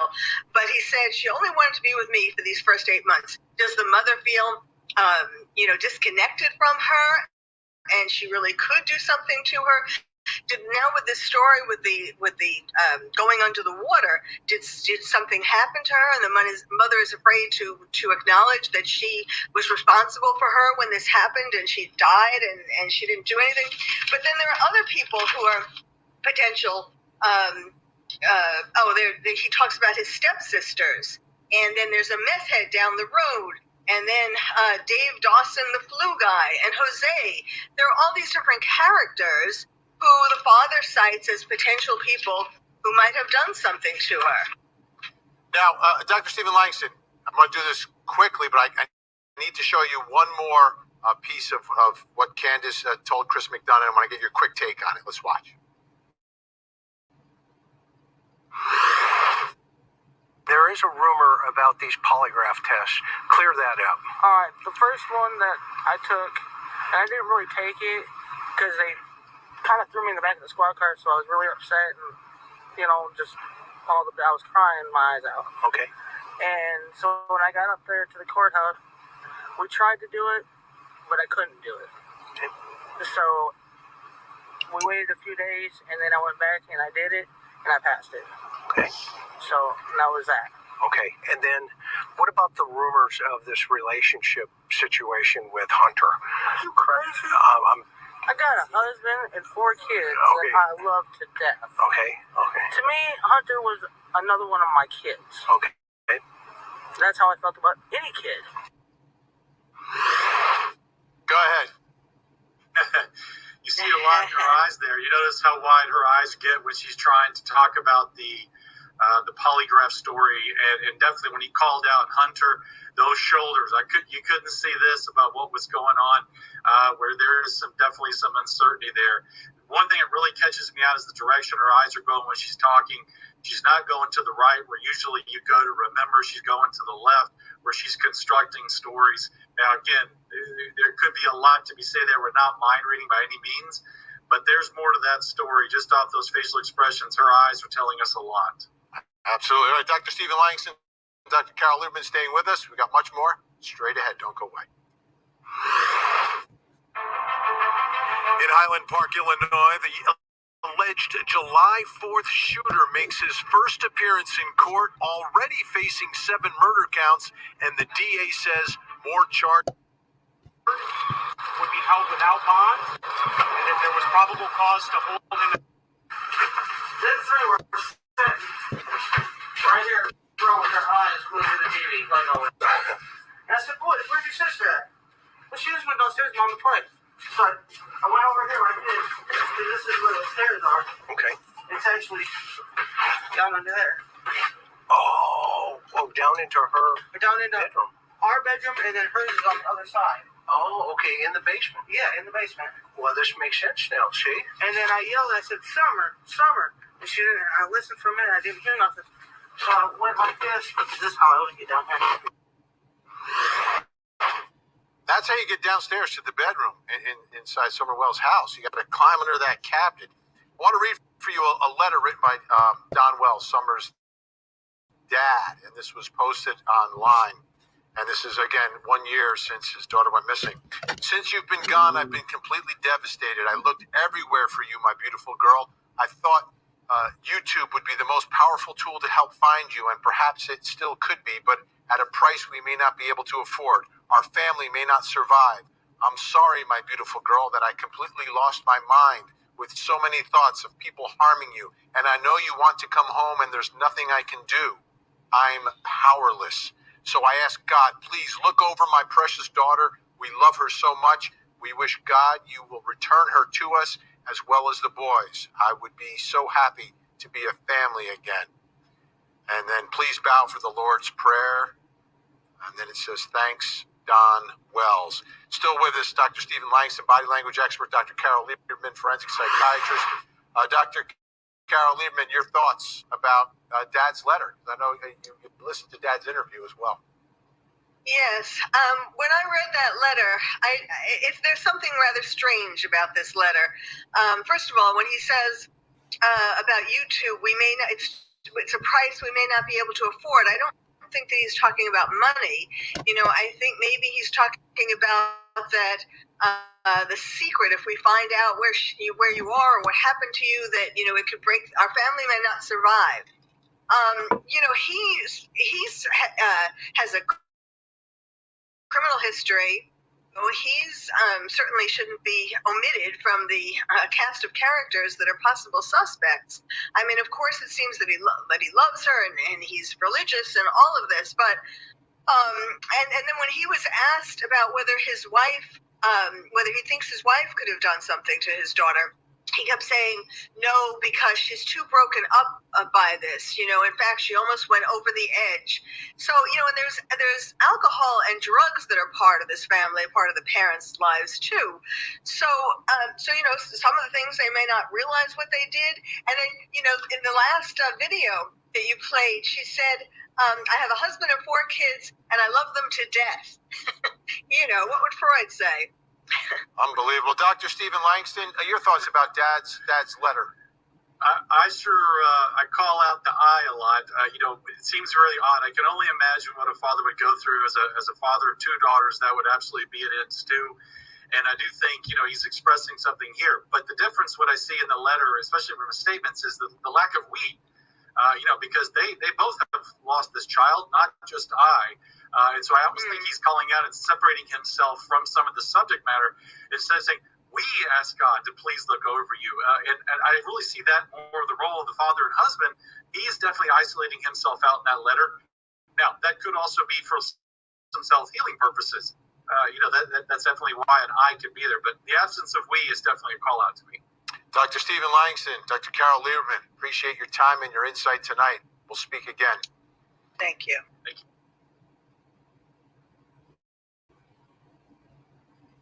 Don't buy another bottle of bug spray before watching this. Whether it's roaches, ants, fleas, bed bugs, or any other filthy insects, without exposing your loved ones to toxic chemicals. It's called Bug MD Pest Concentrate. This powerful plant-based formula.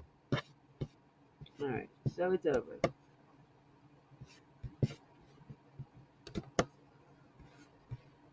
But yeah, so that's where we're at. But it really does need to be looked into on who's running this fucking case. Like, even Court TV saying TBI is running the case. Like,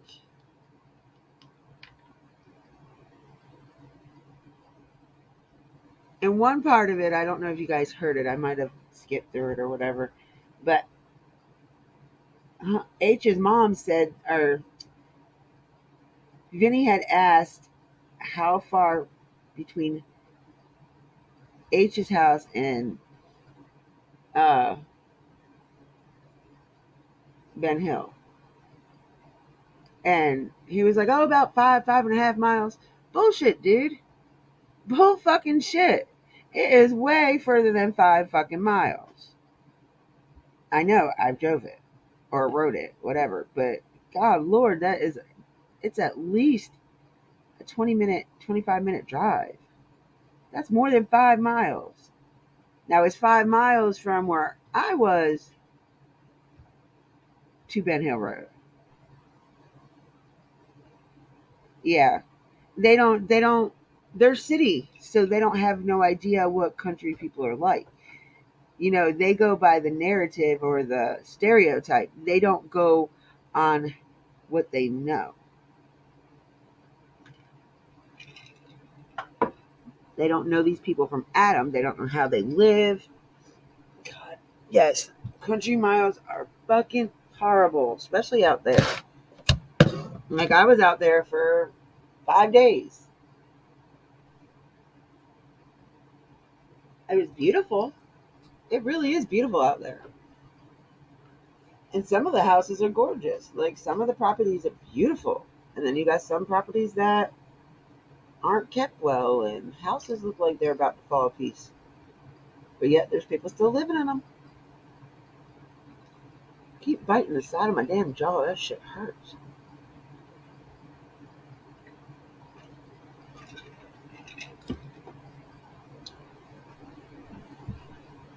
So basically, that interview is just everything that we fucking know already. There is nothing with that interview that tells us anything differently. It just doesn't make any sense. Like, Vinny is a good ass attorney. Like, I just can't see him not trying to dig further into this case and trying to talk to other people that have put so much blood, sweat, and tears into this case.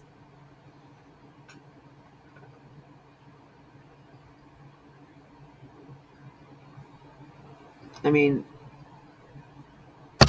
exclude all the people that do not belong in it. Exclude them.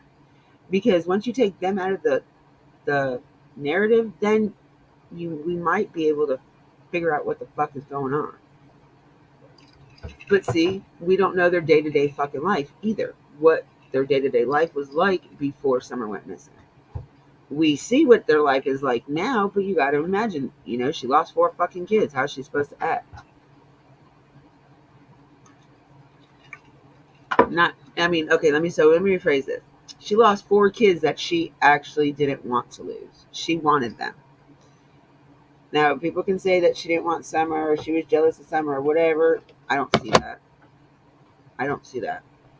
But then again, I also am a different type of creator because I feel like I have to put myself in her shoes, walk her walk, just to see how she might have felt or why she did the things she did or react the way she reacted.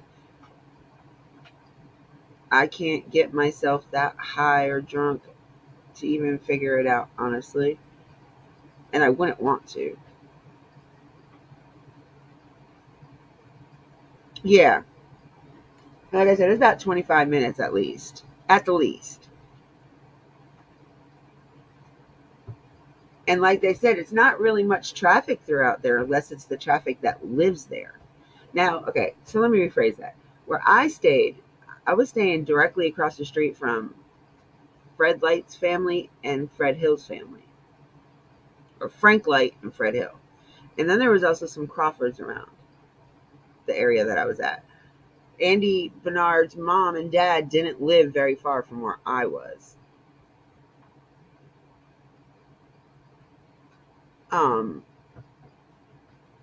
And don't ask me what roads, because I can't tell you the roads. The only road I remember is Lone Star. And I think that's because that might turn into Beach Creek Road, I think.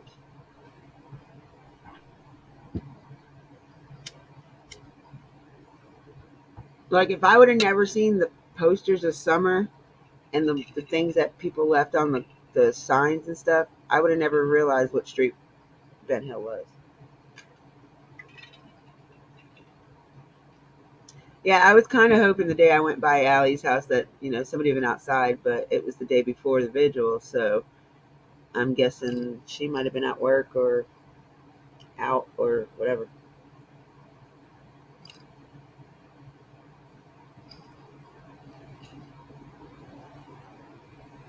It was just weird. Like, the day I went to Ben Hill Road to see the house, there were people sitting in the park in the driveway, shooing people away.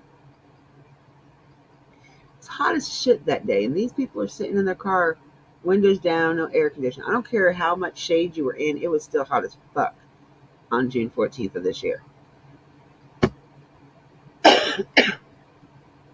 So I hope them people, even if they were doing it, by the grace of God, still got something for it, because that was just a little too much. But, what pissed me off is that anybody else that went to that fucking address after me didn't encounter anybody. Nobody. Like, why did I encounter the people, but these people didn't? That kind of sucked.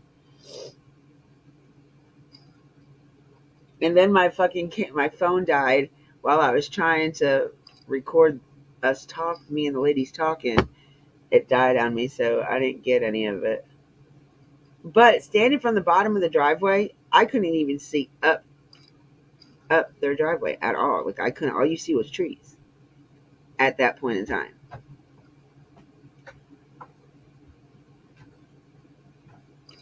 Now, like in the videos, you can see the dirt driveway, but once that dirt driveway disappears, that's not the end of the driveway. That driveway still goes further down.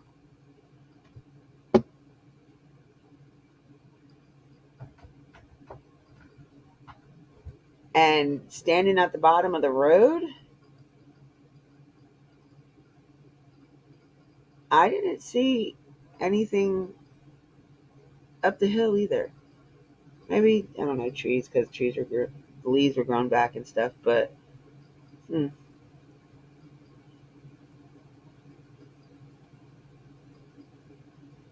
This is that case that makes you go, Aw, I wish I would have known that when I was out there. Oh, like Lone Star, the only reason why I remember that road, because I think that's the main road that comes off of the highway road, ain't it? I think that's the road that AB's parents live on.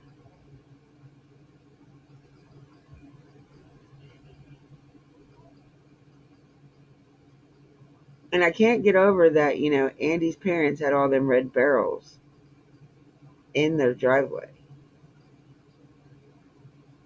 Yeah, because I was shown, like,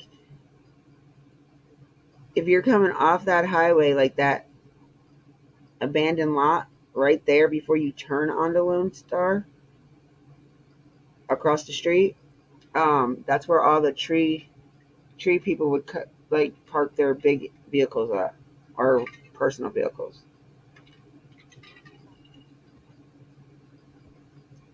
I literally went step for step over that day my first day I was there.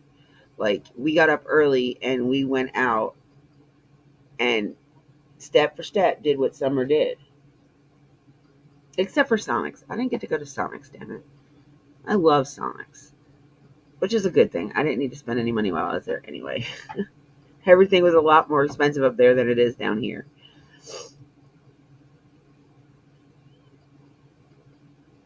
But there's so much more to this case, and too many people twisting shit around.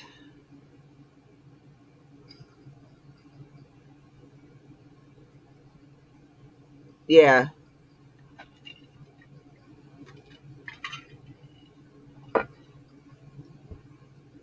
But so you live in that area, so that tells me that you know that most of that area is all related, right? Just about everybody. I'm not saying everybody. I'm saying just about everybody in Beach Creek is related, some way or form.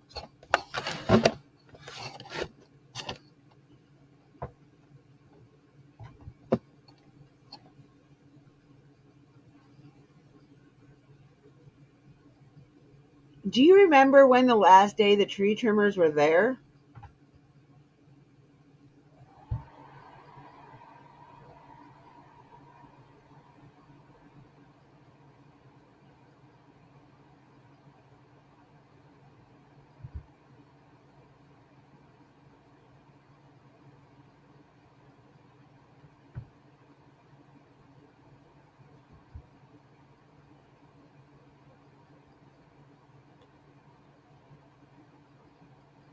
I can't seem to remember when the last time.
That were working. When was the last time they were literally working out in that area? Because I know when I was up there this year, they weren't out there at all. Now I seen a lot from where I was at. I seen going up to the the Hill and Light people, family members. I seen a lot of Amazon, FedEx, work trucks like dump trucks and stuff like that going up there constantly all fucking day long. Like I was like, how many package a day do you get? Or what the fuck do you need all these dump trucks up there for? Because they go up there within 10-15 minutes, come right the fuck back down.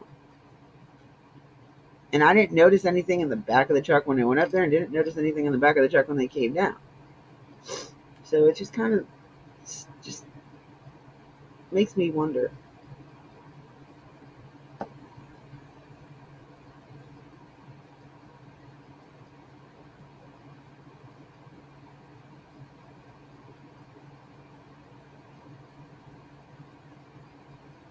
Okay, well, that doesn't make sense then. If they were there until about mid-May, they were saying they were there in June.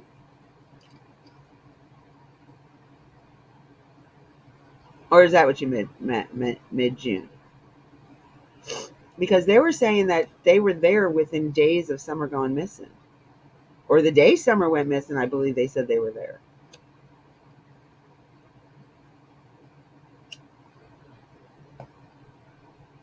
Like, I wasn't mean parked across the street. I meant literally in the area. And do we know why they were cutting trees back there?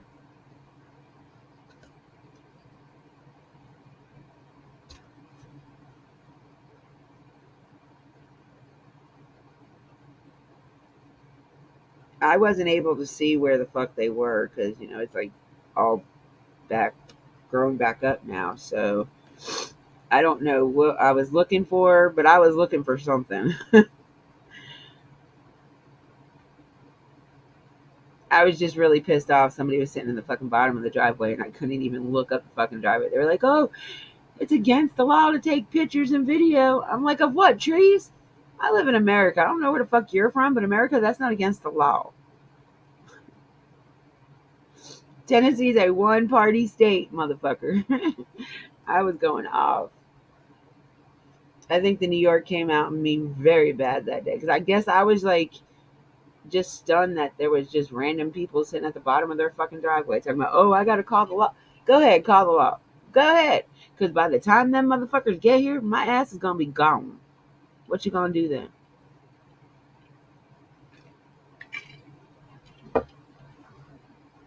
I wanted to say, okay, well, call the law, but that means by the time they get there, they can actually save your ass and make you go to the hospital. But I was being nice, and my husband made me promise him I wouldn't go to jail while I was there. So I didn't want to talk to too many people there because I know them people have been bombarded with questions by so many just out there people, and I really didn't want to do that.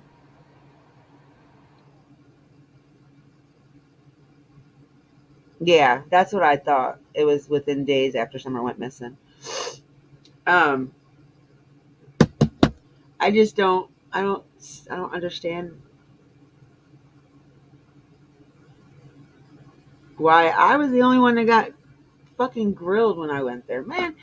And like I said, I didn't want to ask anybody anything because I know they've had so many people coming in trying to talk to them.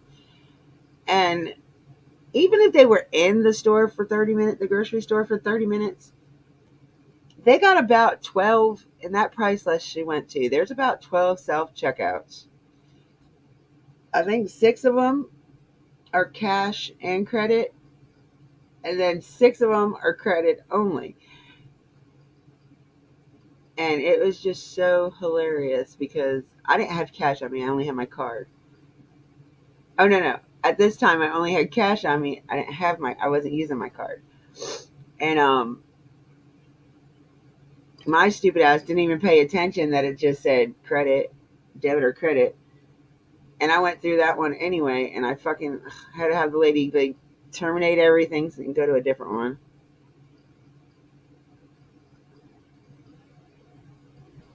Oh, okay, I gotcha. So where would they park then if they were only there till the middle of May? Did they park like somewhere closer for them to get into? I don't know. That's a question I've never even got into. Like, because anything could be possible. Anything could be possible. I'm not necessarily going with the parents did something to her. Because we've seen multiple people with the history and the backgrounds of certain things. And even they say that, they don't think they did anything to her, but Candace had guilty knowledge of something. Now, that to me, that could be like she fell asleep. When she woke up, Summer was gone. That's my theory, and that's what I'm gonna stick to until there's something else comes out differently. That's what I'm gonna think. That she fell asleep, and when she woke up, Summer was missing. And she's like, it was like a 2 to 5 minute time frame. No, honey. No. It took you about 2 minutes to walk from your mom's house to make sure Summer was in the house okay.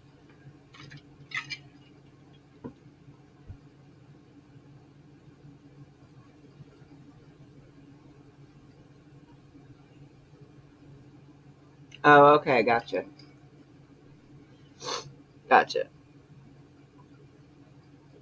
I don't know. There's so much with this case, y'all. I give myself a fucking migraine trying to deal with this case. I really do.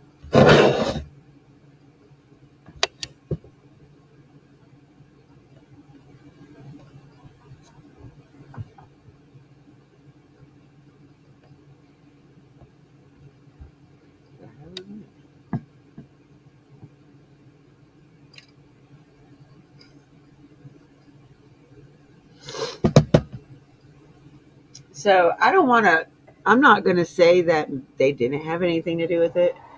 I wouldn't think they had anything to do with it because, I mean, were they even that close? Unless she came down running to the road, how would they even approach to be taking her?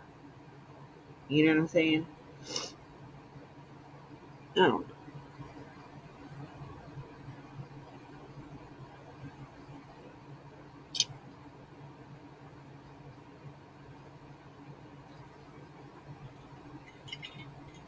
But I really don't want to look into like I don't I don't think there are any any real I don't think it is any irrelevance to the case with the tree trimmers.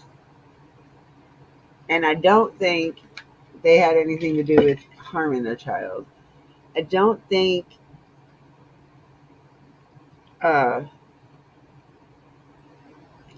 period.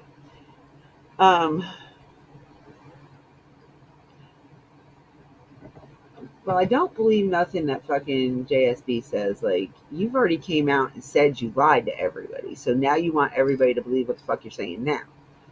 So, I've been saying since day one that she's irrelevant to this case. She just inserted herself into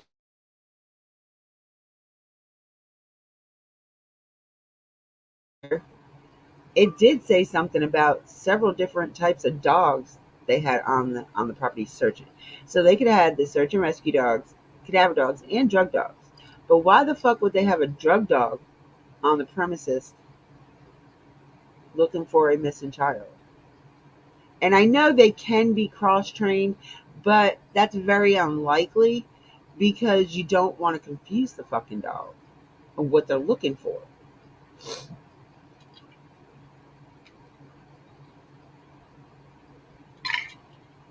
I have a cousin on the police force here in my town, and well, I had two. One of them left, but the one that was there was in the sheriff's department, and they handle the Humane Society here. They handle the ASPCA or whatever the hell you guys want to call it, animal control. Our sheriffs do, and he would have to come out to my mom's house all the time because my mom's dog never wanted to stay in the yard. Like, he would get out and just roam around. Never hurt anybody or nothing, just roamed around. And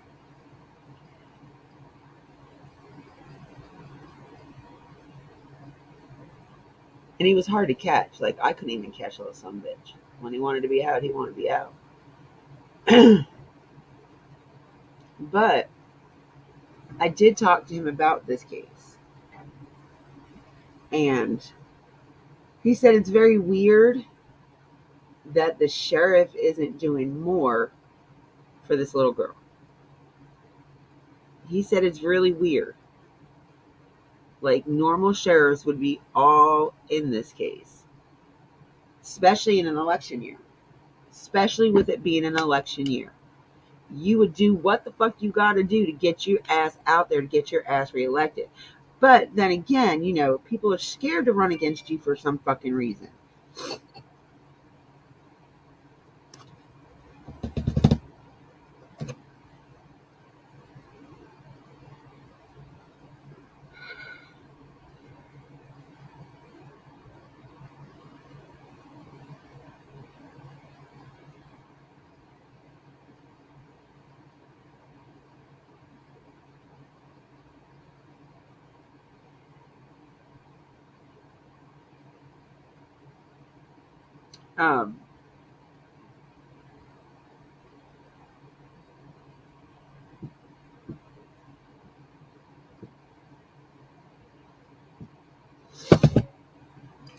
I'm trying to think of what else I was about to say.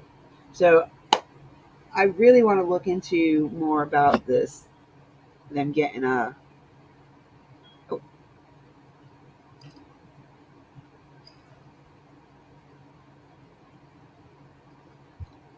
I really want to look more into seeing... Yeah, that would be... Considering there's only one person voting, one person running, most people probably don't even like the sheriff, honestly.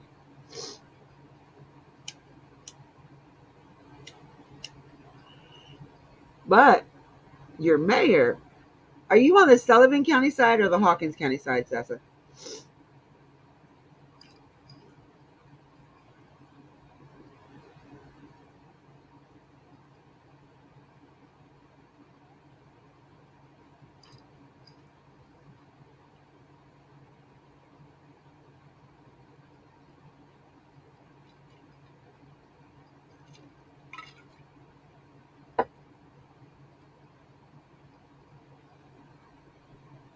Half and half. That's so confusing.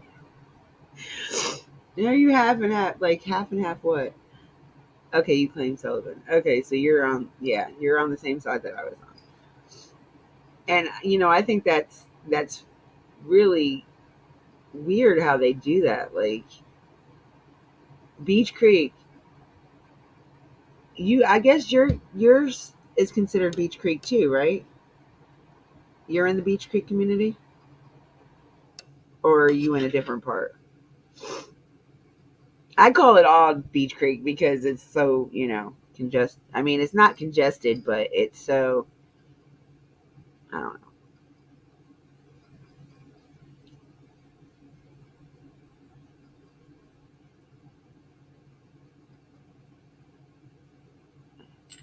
know. Oh.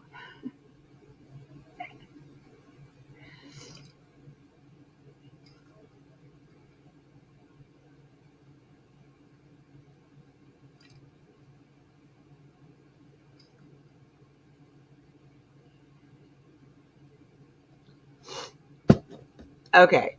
So that's what I figured. That's what I was saying. Like that whole community, that whole thing is the Beech Creek community, even though it's separate haulers. Okay. So with half of it being in Sullivan and half of it being in Hawkins, like right there on the county line, they should have a fucking sub police station, y'all. They should have a sub police station. At least 2 Sullivan County sheriffs and 2 Hawkins County. Like that would control so much shit down there. Because although it is beautiful, there is way too many sex offenders, RSOs down there, and there is way too much corruption and drugs. Like, I don't even think right now it would even be a good idea with Ronnie Lawson still being on Hawkins County. If he was to fucking get out of that office and somebody was brave enough and had balls enough to stand up to this motherfucker and take his spot, y'all might have a fucking chance. Like, because when I was out there, I didn't see no law. I didn't see no law till I hit fucking Kingsport. Literally. I told my friend, I was like, you know what? I just want to call the law out here just to see how long it took him to get out here. Just to see how long it took him.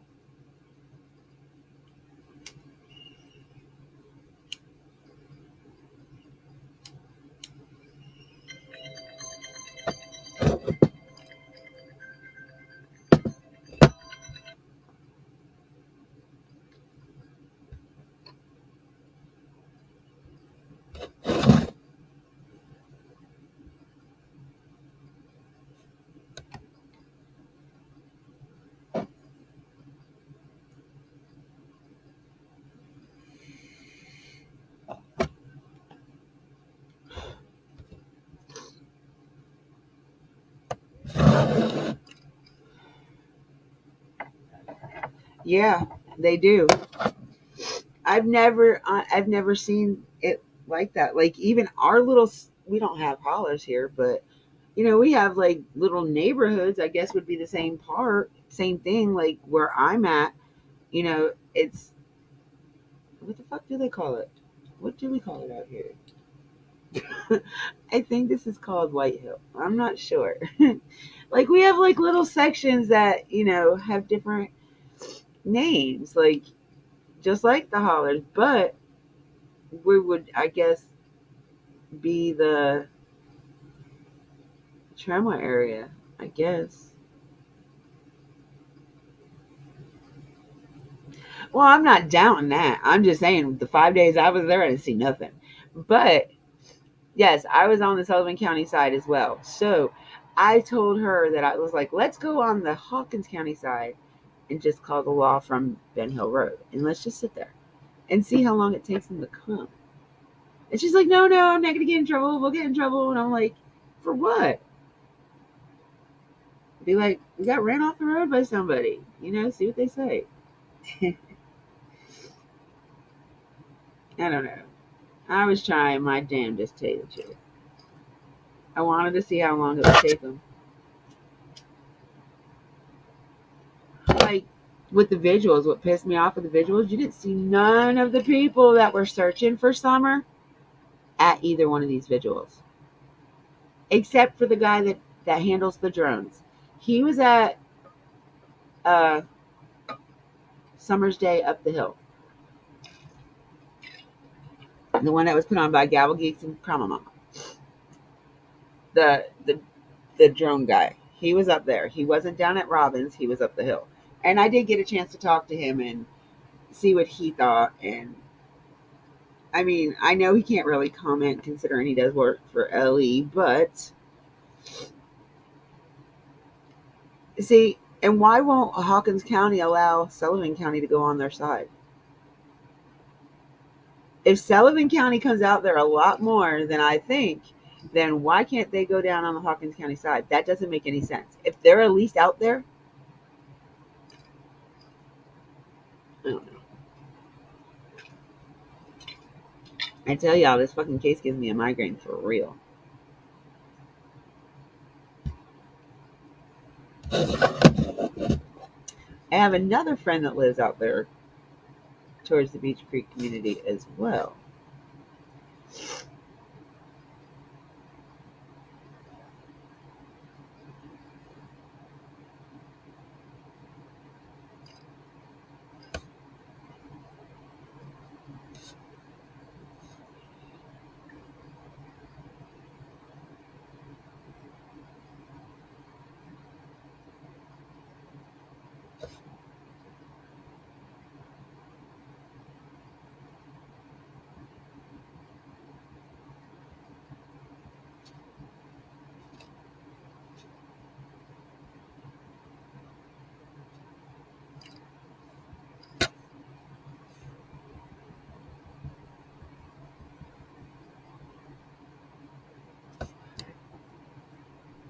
I don't know.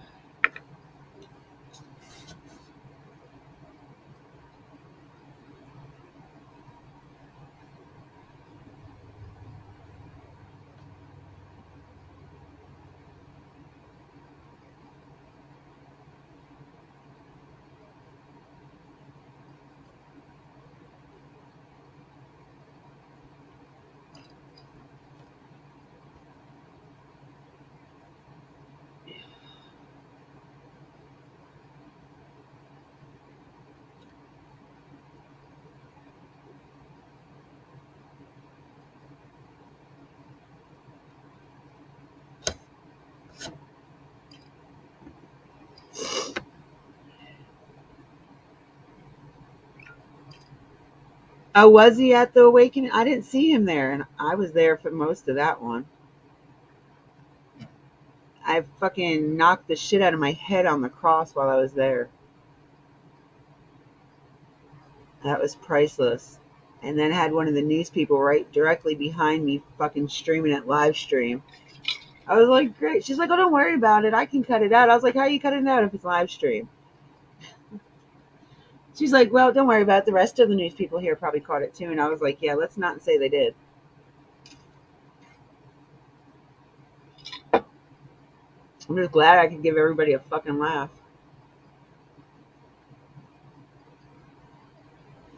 Yeah, it was funny as shit. It was fucking hilarious. And you know what the bad part about that was? Is I tried the whole fucking time I was there to not hit my head on that motherfucker. And right there at the end, I hit my head on it. I was so fucking mad.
Oh my God.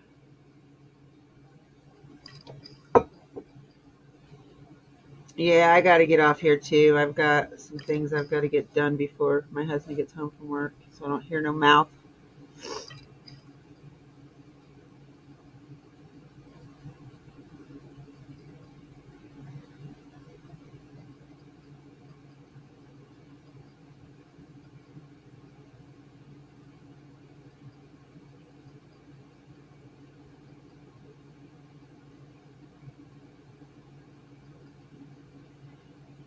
All right, y'all. I love your faces, and I'll see you this evening.